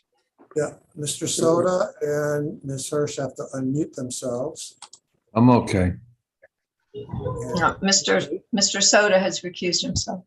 Okay. Yeah, right. So, okay, I think we have everybody. Yep, we do. Okay. Your thoughts, commissioners, or a motion if you're ready? I motion to approve the proposed variances on 14 Linwood and 16 Linwood. Okay. One at a time, please. Okay. A motion to approve the variance on 14 Linwood. Mhm. Would that be- Second the motion? Would that be conditioned on the submitted materials? Yes, it would be conditioned on the submitted materials. Thank you. Oh, we have a motion. Who did the second on that one? Wolf. Mr. Wolf. All right, we have a motion to approve for 14 Linwood, and we have a second on the motion. Okay, Mr. Smith, In favor of the motion. Mr. Dubois, Motion? Ms. Hirsch, With the motion. Mr. Wolf. With the motion. I'm with the motion. It's approved. Item number 5, 16 Linwood. Motion to Motion. approve 16 Linwood with the submitted materials. Would that be conditioned on the submitted materials? Yep. Where are you? Second, please. I second the motion. Okay. All right, 16 Linwood, we have a motion to approve, and we have a second on the motion. Mr. Smith, With the motion. Ms. Hirsch, With the motion. Mr. Dubois, With the motion. and Mr. Wolf. With the motion. I'm with the motion. It's also approved. Thank you. Thank you very much. Okay, Thank you, Kevin. Mr. Secretary, item number 1. Item number 1, Hmm. 70 Christine Terrace, map 108, block 835, parcel 40, zone RA. Chris Russo, Esquire, for David Cruz, owner, Berry section 3.1.1.7 and 3.1.1.717 to permit accessory apartment on non-conforming lot, allowing lot size of 42,209 square feet, where 43,560 required. Okay, all right, thank you. Before we move forward with this, Mr. Soto, you're back on this. Yes. Okay, and unfortunately, Ms. Hirsch, you're off on this one. Okay, go ahead. Whoever's doing item number 170 Christina Terrace, go ahead, please. Chairman, members of the board, Chris Russo, attorney for the applicant, offices at, with Russo and Rizzio LLC, offices at 10 Sasko Hill Road in Fairfield. Here on behalf of David Cruz, requesting a variance to allow an accessory in-law apartment within the existing dwelling. Am I able to share my screen? I have the full set of plans up. Okay, yeah, I was gonna show the site plan. I've got that right here. Okay, great, thank you. So if you're familiar with Christine Terrace is a subdivision with mostly all except one of the lots being 1 acre lots. It is also, the Christine Terrace itself is in an S shape. And my client's lot, 70 Christine Terrace, is the only lot on the street with sole frontage onto Christine Terrace that is just shy of an acre. It's stated in the notice, but it's 42,209 square feet.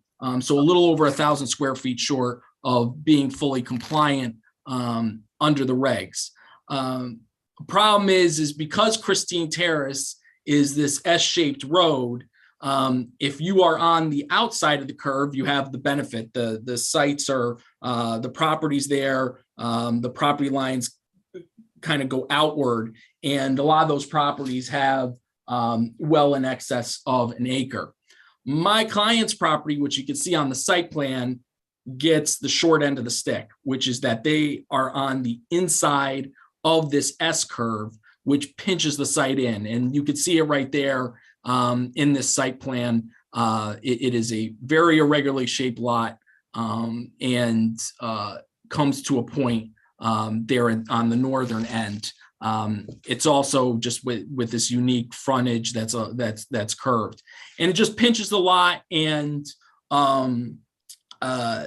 puts it just under, to an amount that would be completely indiscernible to the naked eye, to be able to tell that it's, a little over 1,000 square feet short of an acre.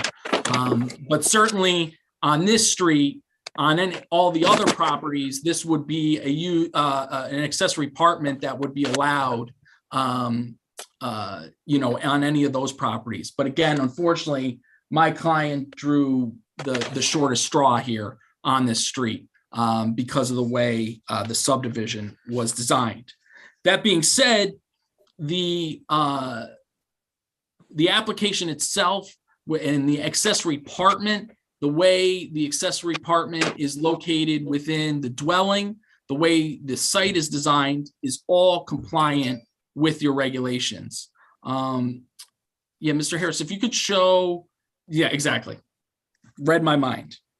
And just simply going through your requirements for an accessory apartment, I just want to show how we meet all of them. The regs state that in no instance shall an accessory apartment have its own doorway on the front of the dwelling.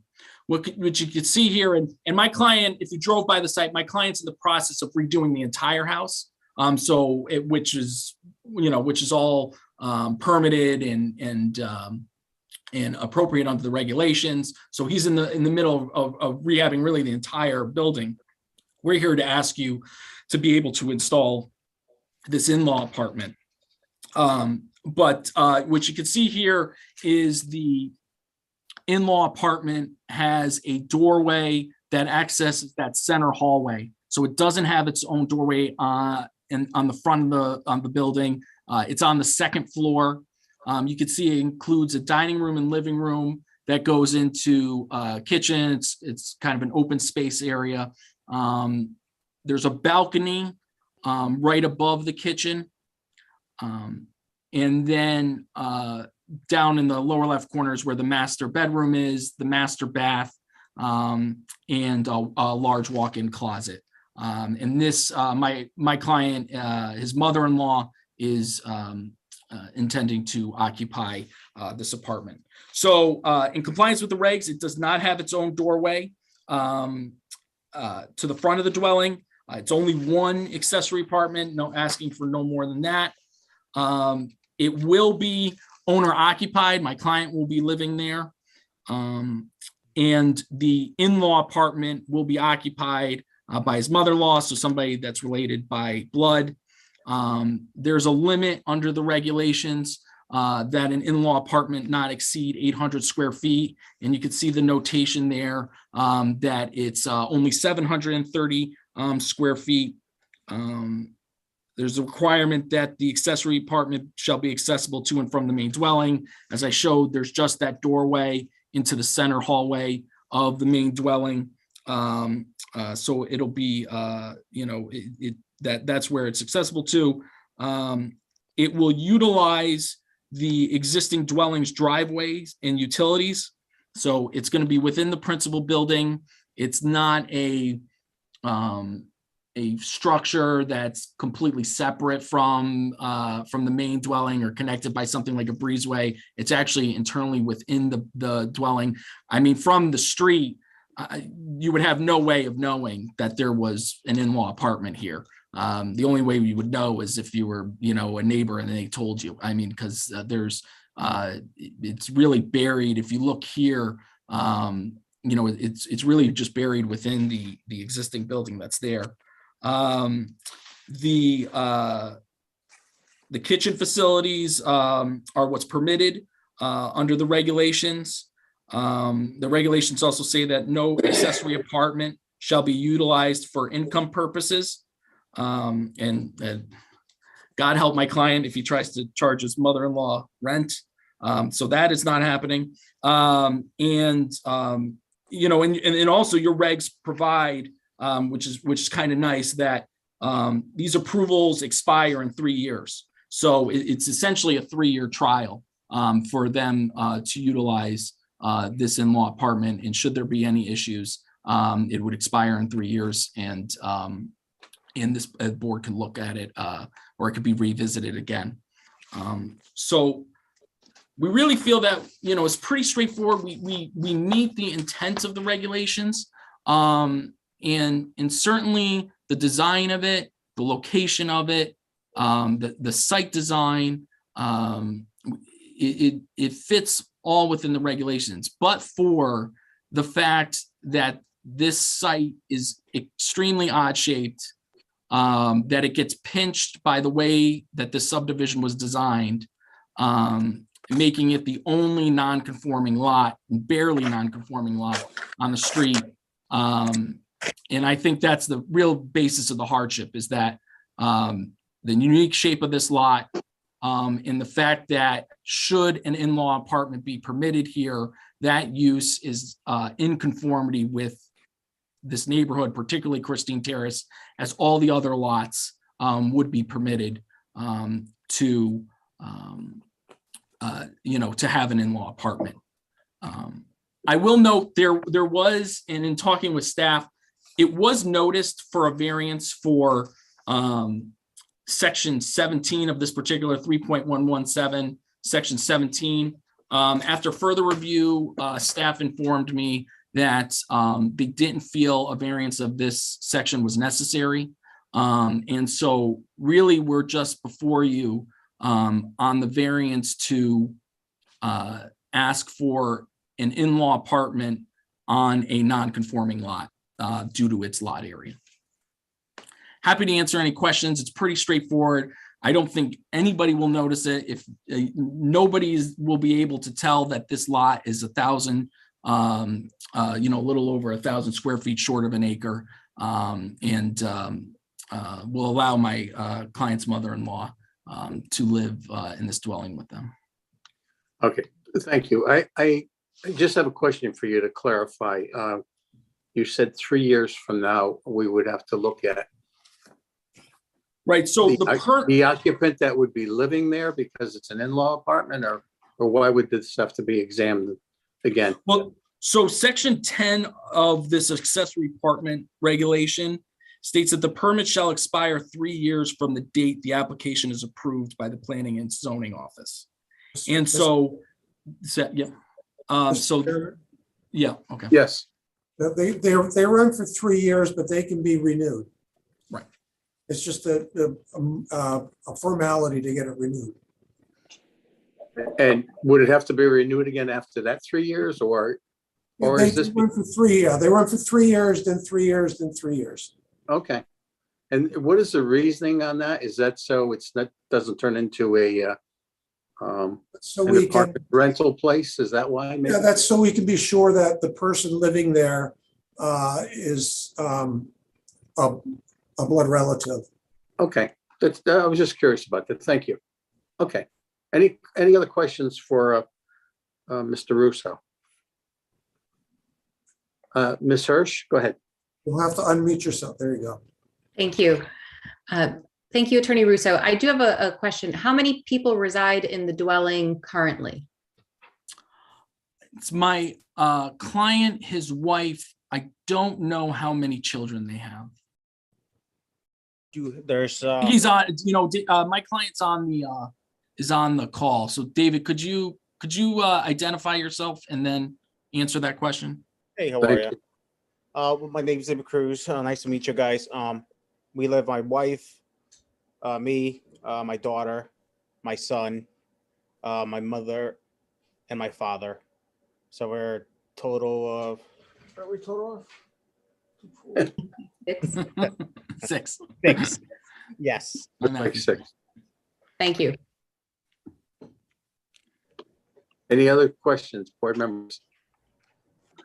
All right, is there anyone else here speaking in favor of this application? Anyone else speaking in favor? Is there anyone here opposed to this application? Yes, Mr. Chairman. My name is Pete McSherry, and I am here with my wife, Karen.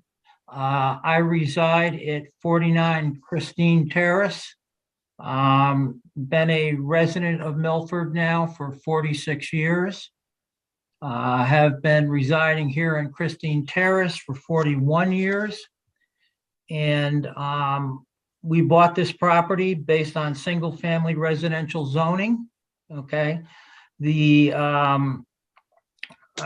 application here is looking to change that and also have a situation where there's a non-conforming property, and it's the property itself. If you've seen the property, it's very tight. There's not a lot of land on that property. It's that property already had an addition to it put on many years ago. So there's not a lot of land on that property. And contrary to what was said here, when you look at the naked eye, it does look very overwhelmed with building structures already versus the amount of property compared to all the other properties in our neighborhood.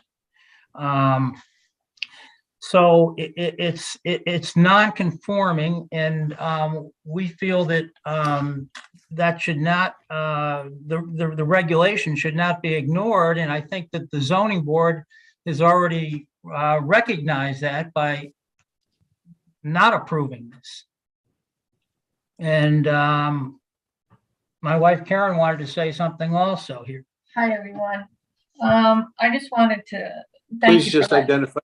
Karen just please identify. McSherry at 49 Christine Terrace. Been Thank here 41 years. Yeah, thank you. And thanks for letting us speak at this time. You have every right to. I oppose the appeal for the variance to permit this accessory apartment on a non-conforming lot because it is non-conforming. It's a non-conforming lot, and I wouldn't want to set a precedent of non-conforming lot decisions in our area. I understand that there's a it has to be renewed every 3 years. I'm not sure if that guarantees that it wouldn't become income producing, as we have a lot of Airbnb business going on. And I'm not sure if an apartment with increased numbers of people would decrease the value in my property. Right now, it is a home that, as my husband said, the land is small, and there's many vehicles on the property at the moment. So it's, I think that might increase if we had an apartment situation. I think that's all I have to say. Is there anything you have to say to add to that, Pete? Well, that's basically covers it. Once you put a structure up there, the permit's not renewed, the structure's still there. Okay, so, and from what I gather here, they're trying to designate this as an in-law apartment, but who's to say that it will in fact become an in-law apartment? Because as the attorney just said, it's intended to be an in-law apartment. Those things can change, okay? And so the whole nature of this additional structure, which is non-conforming, can change once you put that addition on. So I think there's a lot of issues here that, and as Attorney Lynch said, hey, regulations are regulations. They're there for a good reason. I know the zoning board had them there for a good reason. And we feel that they should be observed. Okay, thank you, sir. Anyone else speaking in opposition? Anyone else here in opposition? Any questions any questions right now, commissioners? Before I give this back to Mr. Russo so he can maybe answer some of these questions for the opposition. Mr. Russo, go ahead. You can jump in. Okay, thank you, Chairman. Few things. First, this is still a single family zone. It will remain a single family zone. We are asking for the right for an in-law apartment within the existing dwelling, which is the same right that Mr. McSherry and Mr. and Mrs. McSherry have, and the other residents on Christine, or the other property owners on Christine Terrace. So we're not proposing a use that isn't permitted on Christine Terrace or setting some type of precedent.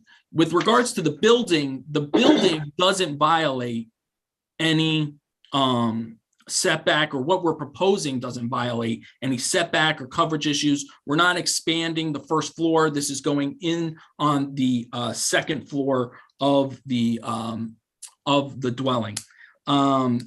Some of the comments that were made regarding putting this property up on Airbnb, you couldn't do that. It has to be the principal owner has to reside in the main dwelling, and a blood relative or an in-law has to be within the in-law apartment. So you couldn't just, either one of these, you could not rent it out to a third party. The other thing I'll say is, it's not that my client's mother and father can't live within the building or the dwelling. They can live there. There's nothing preventing them from doing it. They're blood relatives, so they could set up a bedroom. What my client's simply asking to do is to give them some privacy and create a separate in-law apartment that will have its own kitchen facilities and its own bathroom, its own master suite, so they can get privacy from the rest of the family. But if we took out the kitchen and they were just living there and they had their cars there, that's completely compliant. And they mentioned there are construction carts there because they're doing work on it. So that's why I went by and they had 3 construction vehicles there. They're doing work on the main part of the house. So that all can happen. So really all we're asking for is for it to be designated a separate in-law apartment, which would allow it to have its own kitchen facilities. And every 3 years, they'll have to come back for another permit. And if they violate it in the meantime, your zoning office could go and issue a violation order. If it was found out that they were renting to somebody who wasn't in-law, they could immediately get a violation order issued against them. If they installed a driveway that was a separate driveway for this in-law apartment, a violation order can be issued. And it doesn't even have its own separate entrance. So there's not a stairwell that runs down that they go up. They go through the main dwelling to get into this apartment. So it's really, I mean, you're not going to be able to notice it. And the other thing is, I'll just point out that the regs, because there was talk about what has to happen if it's not renewed in 3 years. The regs specifically, when it talks about kitchen facilities that are permitted, it says the second line in section 8 of this regulation says, and this is with regards to kitchen facilities, all shall be removed when the permit expires and or not renewed, or when the property is sold, except for a provision that's with regarding sales. So if somebody else came in and was under this, you know, they also moved in their in-laws, they could do that. A new owner and their blood relatives could do that. But so this one thing that we're asking for, which is essentially is just the kitchen facilities, the separate kitchen facilities for my client's mother and father, those would have to be removed if the permit was not renewed, or if it was found and they were in violation and that violation order was upheld. So I think this reg has all the protections and that the ZBA has the authority to issue a variance for this, and the hardship that this is in a regularly shaped lot that makes it non-conforming to be able to conform with the regs with regards to lot area for an in-law apartment. But it's not a request for variance for the building or its setbacks or anything like that. And for those reasons, we respectfully request approval. All right, so Can we speak again here? yeah, yes, you can. I was going to ask you if any of the comments that he just gave you any more, comfort on the thoughts of what would be going on there. Well, when he was speaking about the precedent, what I meant was, and I believe I said it, was to set a precedent for permitting an accessory apartment on a non-conforming lot. It was on the non-conforming lot that I which is what the decision was made on, I believe, originally. So I did want to clarify that. And Pete, do you have anything else? Well, yeah, several points here. One, it was mentioned several times, this is a hardship. I don't consider this a hardship. The property was built with eyes wide open and purchased with eyes wide open. So it's not a hardship on what he did when he purchased the property. So let's not, I don't think, bring it there. Second of all, the attorney mentioned that, that the only reason there's some extra trucks there is because they're putting on an addition to the house, okay? Listen, I can tell you that since this neighbor moved in here, he has a roofing and siding business. He's been running that out of the house. Well, no, but he has a website that shows that it's running out of 70 Christine Terrace. And if people want to meet with him, that's his address. Not only that, but the main problem here is that he is parking large commercial vehicles on that property. Today, there were like 5 or 6 cars out there and large trucks that go in there. And I don't believe that would be in conjunction with, standard zoning, because these are commercial heavy vehicles that are like U-Haul trucks that are used in his roofing business. And I do question, I don't know the answer to this, but I do question because these employees drive these trucks back every day to that property. They park them in the back. There's probably 3 or 4, maybe 5 trucks, including a few vans. And they leave them there overnight. And I don't see that these workers are leaving the property. Okay. So I wonder how many people are actually living in that property. That's just, because it doesn't look that way. It looks like a lot of more people are living in that property. Now we're adding more people to the property on a non-conforming lot. I just, it seems to be, something that is not right and not within the keeping of the neighborhood. Okay, thank you. Thank you. Mr. Soto? Go ahead, Mr. Soto. I want to tell you, I went by the property today, and when I looked at it, there was 1, 2, 3, maybe 4 vehicles. 2 or 3 of them said Cruise Roofing on them, and there was a trailer and some dumpsters, and there was a lot of vehicles, and then a bunch of cars. So there was a lot of vehicles there. I was a little shocked. And Attorney Russo, I have one question for you. You said his mother-in-law was moving in, but when you asked your client, he said his wife, him, 2 kids, and his father and mother. So is it going to be father, mother, and mother-in-law?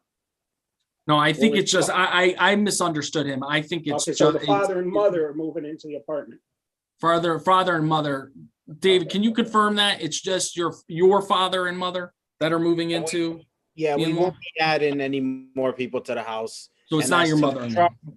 Yeah, and as to the trucks, before the holidays, we caught COVID. Basically, we couldn't do anything for like 2 weeks. After that, we went on vacation, which we did receive a delivery, and I wasn't home, of dumpsters. So those dumpsters are leaving by Monday at the latest. As to the trucks, there is 2 trucks that are lettered that I drive myself. The rest of the vehicles, they're my pleasure cars. So, I don't think there's. Yeah, but you also had like an F-550 there with a hook on it for the dumpsters, correct? Yeah, that's in a box trailer. Yeah, that's a box trailer I saw. Yep, that's a brand new truck that got delivered when I wasn't here. So do you plan on keeping these all parked there in addition to all the cars? No, these are going out to our warehouse, 54 Wallace Street in Bridgeport. Okay, so we're getting away from what we're talking about in the beginning, but it seems like you also you might be in violation of how you're using your property right now. It sounds like almost a light industrial area. I don't know. That's something that would have to be, Mr. Harris, would a complaint have to be filed for you to go out there and see if there is a violation? A possible zoning violation is a separate issue. Right. It's a separate issue, but what if someone has an issue with that, what would they do? Just come and see you about that? I can certainly take a visit to the property on this unrelated matter and see if there's a zoning violation or not. Well, there's a legitimate, complaint about it. So, all right. So, Mr. Soto, Stephen, I have a question for you. Can we put a condition on the the approval that there's no company vehicles parked there? Is that possible? Well, they're allowed to have company, like a company van or a company pickup truck, but they can't have commercial vehicles. So if they have cruise roofing panel van or cruise roofing pickup truck, that's fine. Those aren't commercial vehicles. But if they have commercial vehicles, they can't stay there. That's a Are you zoning. saying commercial, are you saying commercial vehicles with a commercial plate or commercial vehicle with a combination? Commercial vehicles as we define them in the regulations. You can't have a commercial vehicle on a residential lot. All right, so, But so you can have a company van or company pickup truck.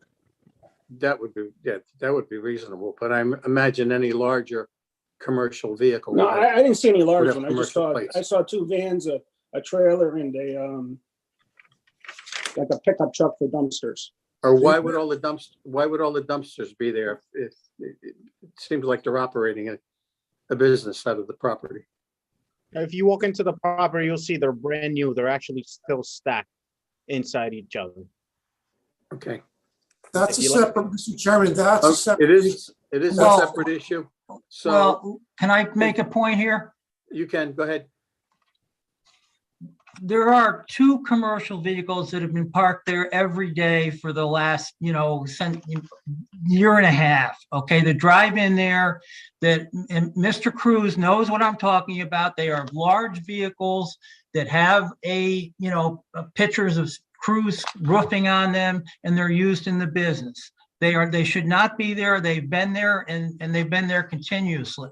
So it does, from what I gather, what you're saying is that they do seem to be in violation already on that, and they have been for a long time. So that's not good faith to me when they've been in violation there. And if the house is already in violation of a code, I don't see how that they can possibly even be considered for passing another request until that is cleared up. And then, but it doesn't seem right. They're running a business out of there, and I don't think he would deny that. But it's not, I'm not running business out of my house. And like he said, it's a total different topic. Zoning is. It certainly is, sir, but I had come by your property and that's the first thing that I had spotted, and we're trying to keep things separate for you. Yeah, and of course. But I see that, I'm not making the judgment. It is a violation. It The will. zoning officer would have to go out there and do that. Yeah, like I said, by Monday, everything will be taken care of. We're actually out, we're able to go out and Well, I don't know if that's something that we can consider, maybe, in good faith, that the whole situation would be different over there, maybe, as to what they're looking for. Okay, and I mean, as to the apartment, if they're thinking we're gonna be doing Airbnb, I mean, after the project is done, they're welcome to come and have coffee at the house every week if they like. All right, Ms. Thanks. Hirsch. That's actually, thank you, Mr. Tuozzolo. That's a great segue into my question for the zoning enforcement officer. Mr. Harris, how do you police this 3-year review? Do you go into the property every 3 years, or is it simply a formality of form that the homeowner would file? The property owner has to file an affidavit on the land records stating who's the recipient or who's enjoying the accessory apartment. So no one would actually go, and forgive my naivete, I'm one of the newbies on the board. No one actually goes out there to inspect, for example, who's living in the home, in the dwelling. No. Can I step in just on that? Just your regulations do allow section 11 of the accessory apartment application, accessory apartment regulation says, if requested by the planning and zoning office, the applicant will allow the dwelling to be inspected for compliance with these regulations. It might not be standard practice, but you do have the authority to send an inspector in to inspect the premises to make sure it's compliant. That's correct. Yes, that's correct. I stand corrected. But it's not a normal practice unless I think I have good cause to inspect. All right. Mr. Smith, go ahead. Thank you, Mr. Chairman. And so just so I'm, again, sorry for the many questions on my first day here, but if I'm following this, if the lot had another 2,000 square feet, it would be a conforming lot, and this issue of an in-law apartment wouldn't be in front of us. Is that correct? Correct. Okay.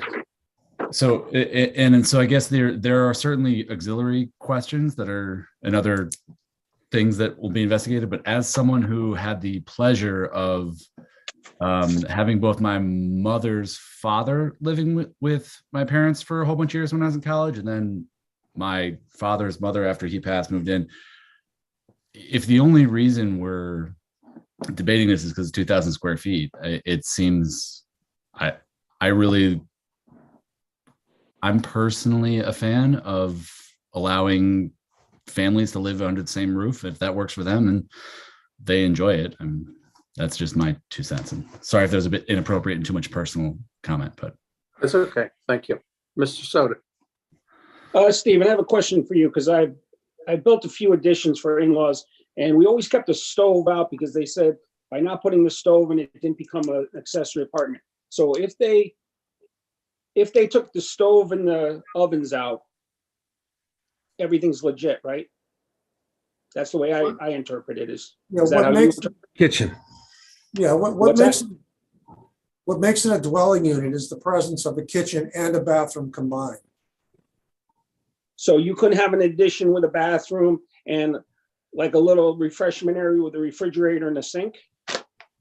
We You put could that in a have lot of times and nobody ever. bedroom, a living area, you can have a bathroom, you could have a wet bar, Right. and it wouldn't be considered an apartment. It's only when you have a combination of a bathroom and a kitchen that's in its own enclosed space. and how are we defining kitchen? I always thought it had to have a stove. Let's go to the regulations. Your wet bar, You can yeah, have a wet bar. You can have a wet bar with a sink, you can have a microwave on that counter, and you can have a refrigerator, as far as I interpret it. And So- I built many that way. The definition just on section 8 of the accessory apartment states kitchen facilities consist of individual units of refrigerator, stove, and sink and associated cabinetry, counters, and the related electrical and plumbing hookups. And that's essentially what we're asking for is to be able to put that in. Kitchen. That's a full kitchen. Put that Full up. kitchen. Apartment. I can put that up. This is the regulation that Mr. Russo is talking about. Right here, kitchen facilities. So for accessory apartments, this is what we mean by a kitchen. Mhm. Okay, So Stephen, if you didn't have a stove, would it be an accessory apartment? well, under Your this, eyes? under the regulation, all of this stuff, let me put it back up again. I mean, I had architects tell me that as long as you don't put a stove in it, you're okay. Hang on. You kill the stove and put a cooktop in and with a giant wet bar and you're gonna get away with it? No, you can't have a cooktop. Okay. No cooking facilities. Under the accessory apartment regulation, this is a kitchen, refrigerator, stove, sink, associated cabinet, counters, and so forth. Under the accessory apartment regulation, that's what a kitchen is. I was just curious anyway, so it Okay. wasn't. What I'm Okay. trying to get at is, you could pretty much build this whole thing and leave the kitchen out and everything would be okay. I mean, Yes, I would agree with that. Well, is All that right. going to change the square footage though? That's I'm saying well, he's talking. Stephen, the only variance they're asking for is the apartment variance, correct? It meets all setbacks? They're asking for the lot area variance. Right, okay. They need an acre and they're just under an acre. So even though it meets all setbacks, because of the apartment, they need it. So say if this addition didn't have a kitchen, would they still need the variance? Okay. No, That's the point I'm trying to make. Without a kitchen, it's not an accessory apartment. And they don't need any variance to build this. No. Or can you reconfigure this and make an accessory apartment without expanding the footprint? And then you would be within the square footage of the lot. No, No. 'cause you're still trying to get the Circle variance. for the back, apartment. board members, I just want to circle back to what the actual application is all about. They are asking for a lot area variance. The regulation requires an acre, and this lot is just under an acre. That's the only issue. But that's what I'm trying to get at, because of the apartment or because of the addition? It's because of the size of the lot. They're asking for an accessory apartment, and the rule says, Okay, so the rule Can says. can I just jump in here? The way I'm seeing this, you tell me if I'm wrong, is regardless of whether they had a kitchen in there, okay? Let's say they built that without a kitchen. It's still not a conforming lot. That is the issue here. but it can be unconforming, non-conforming, and you're still allowed to build on if you're within the setbacks, correct, Stephen? Let me just clarify. I'm going to share my screen again. Mhm. And Where is it? as you're doing that, just my understanding of it sounds like if it's over an acre, an in-law accessory dwelling unit is totally permitted. It's under the acre Yes, that we're yes, seeking you're here. correct. You're correct. Okay. I put up section 3117 accessory apartments. And if you look down near on the bottom, it reads, no accessory apartment application shall be accepted unless the property is in compliance with all current lot requirements. So this lot is slightly undersized. That is the regulation that they're looking to vary. Okay. Okay. So getting back to it, if they didn't have the kitchen and they weren't going for an apartment, the addition's legal. If they did not have the kitchen, it would just be another room in the house. And it's legal. Yes. They wouldn't need any variances. Okay. No. That's the point I'm trying to make to the neighbors, that if there was no kitchen here, they could still build this regardless of the lot being undersized. Correct. It's just another room in the house without the kitchen. Okay. We're adding on. It took us a while to get there, but that we got there. All right. All right. Any other questions or any other thoughts before I close the hearing? Chairman. Go ahead, if I- Mr. Russo. If I could just say, I think, there is no violation, currently existing on the property. And that is a separate issue. But, there seems to be a confluence of a different thing with my client getting COVID and holidays and the work going on at the house, but he's also himself a contractor. So, he has his vehicle as well.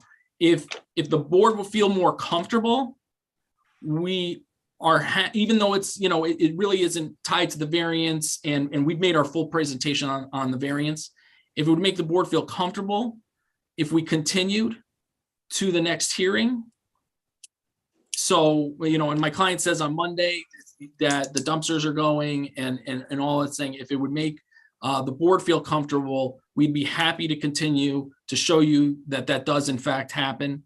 And then, come back next month with the focus more on the actual variance that's being proven, even though I know there's no current violation but, or anything pending, but, my client's happy to do that if it would make the board feel more comfortable. Well, you're saying there's no violation, but there possibly is, because we've all seen all the extra vehicles that are on that property. So what you're saying, Well, some that's working there. you're it's saying, there all the what you're saying right now, in good faith, if he's willing to clean up the property and take care of that situation, then we can look at your variance. That's Correct. what you're offering, right? Yeah, and what I'm saying is when I'm saying there's no pending violation, I'm saying there's no that Mr. Harris hasn't issued a violation against the property. But All right, seeing the concern from the board with regards to that, we'd be happy to continue to the next month. And so the dumpster can go, and the vehicles could go, and then come back before you, and then, focus what this application is, which is the accessory apartment. Well, I think that's a fair offer for you, from you, because we don't like to have any hard feelings, maybe with neighbors and stuff. No, absolutely. We're trying to appease both sides. I mean, we don't want Mr. Cruz, to be upset that things aren't going his way. We also don't want, I'm sorry, what's your last name? Sorry, I can't see there. McSherry. McSherry. We would like to make the McSherrys a little bit more comfortable with what was going on there. So if your other board members are willing to continue this, let me know what your thoughts might be right now. Maybe that's what we should do. No, I personally think that's a real generous offer. Okay, anybody else? Yeah, I agree. It's, we do have some adjacent neighbors making a claim that these vehicles have been there for months and months, not just due to a unfortunate COVID incident. So I'm okay with a continuance. All right, that's Mr. Wolf, right? Okay, thank you.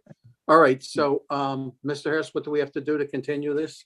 I'll just continue it, Take a leave it vote. open, Take a vote. just leave it open, or we have to take a vote? Yeah. I Okay, make a motion to continue until next month. okay. Second, everyone? Second, Okay, second the motion. okay, Mr. Wolf, your vote, please, Mr. Wolf. You I'm that with, motion? with the continuance. Okay, Mr. Soda, With it. Mr. Dubois, I'm with it. Mr. Smith. With it. Okay, I am also, so it's continued. Left open or continued, Mr. Thank you. Harris? Continue. Continued, okay, it's continued. Okay. Thanks, thank you very everyone. much. We'll see you next Thank you. month. Thank you. All right, so new business, Could I ask one question here? Will we be notified of when this next hearing will be? Sure. it'll be, yes, it should be, just look for the agenda in case they don't come back next month. It might be February, we don't know for sure. February 8th. February 8th is the next meeting. Okay, Just, Look- Will look- will that be, will a notice be sent out like one was in the mail this time? no, but if you give us your email, we can put you on the list and we'll send you the Zoom invite. there you go. Okay, we will do that. I thank the board for listening to our concerns, and we'll look for the continuance. You're quite Thank welcome, you. sir. Okay, all right, new business? Any new business? Any old business? Actually, there is a little bit of new business. Go ahead with the Next month, the city webinar. attorney will be giving a zoning primer for the board on variances and making motions and all things zoning related. So that That's gonna It'll be be next from, month. our older Stephen? members can get refreshed and our new members can get firsthand knowledge. that's gonna be from the Next month? city attorney. That'll be February 8th. Very good. So is it earlier or after the meeting or? After the meeting. After the Well, meeting. it's in the context of the meeting at the end. Okay. Okay. Stephen, do you want to mention the webinar? Or I'll send the notice out, or I Yes, believe I there was- forwarded that to everybody this afternoon. did you already send it out? Yeah, it's the conference of, Connecticut Conference of January Municipalities. 20th, if anyone could make it. Yeah, I got that. Thank you, Meg. You're welcome. Okay. Thank you, All Meg. right. Do you know if that'll be available after? I'm scheduled for trial that day, and I do want to be able to hear what is discussed. I don't know, but I will check. Thank you. Okay, staff update. We have new members on the board. Yeah, welcome. This evening. And just to clarify a few things for you, do either one of you have any questions? And it's like I had mentioned to you before, we usually use that we're with the motion, we're against the motion. And, I've always had a habit of calling each member. That way your name is going along with your vote. So if there's any question, we know where it came from. So if you have any other questions, again, we welcome you to the board. Thank you. Thank you so much. And thank you Miss- for putting up with us this evening and Oh, you know, well, listen, our no, you both did incorrect it. phraseology, You don't look- etc. You don't look like newcomers to me. You both No, did you guys very well. did real Yeah. good. Thank Very you. good. And Mr. Engaged. Smith, do not apologize. for asking questions because Yeah, that's your, stop apologizing, that- Mike. that's All your right. intent. That's your intent for being on the board. Yeah, Okay, dive in. Mr. Wolf, did you have something to say? No, I'm just welcome aboard and yes, any questions are good questions. Okay. All right. So we have to acceptance of the minutes from December 14th. We looked at them. Everybody's fine with them. We could just, all in favor, raise your hand. Aye. Aye. None opposed. Okay. Applications for next month. We mentioned the attorney at the end or the assistant attorney. We have one so far. One application along with the continuance. Correct. Along with the continuance. Okay. All right. Anything else? Motion to adjourn.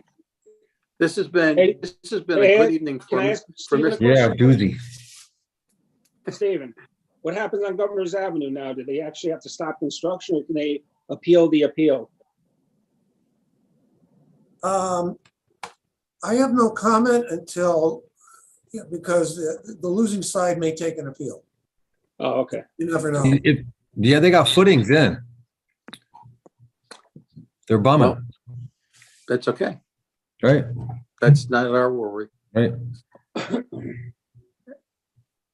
Okay, motion to adjourn. And again, Ms. Hirsch and Mr. Smith, this was a great meeting for you to get started with because this is one of the volatile ones.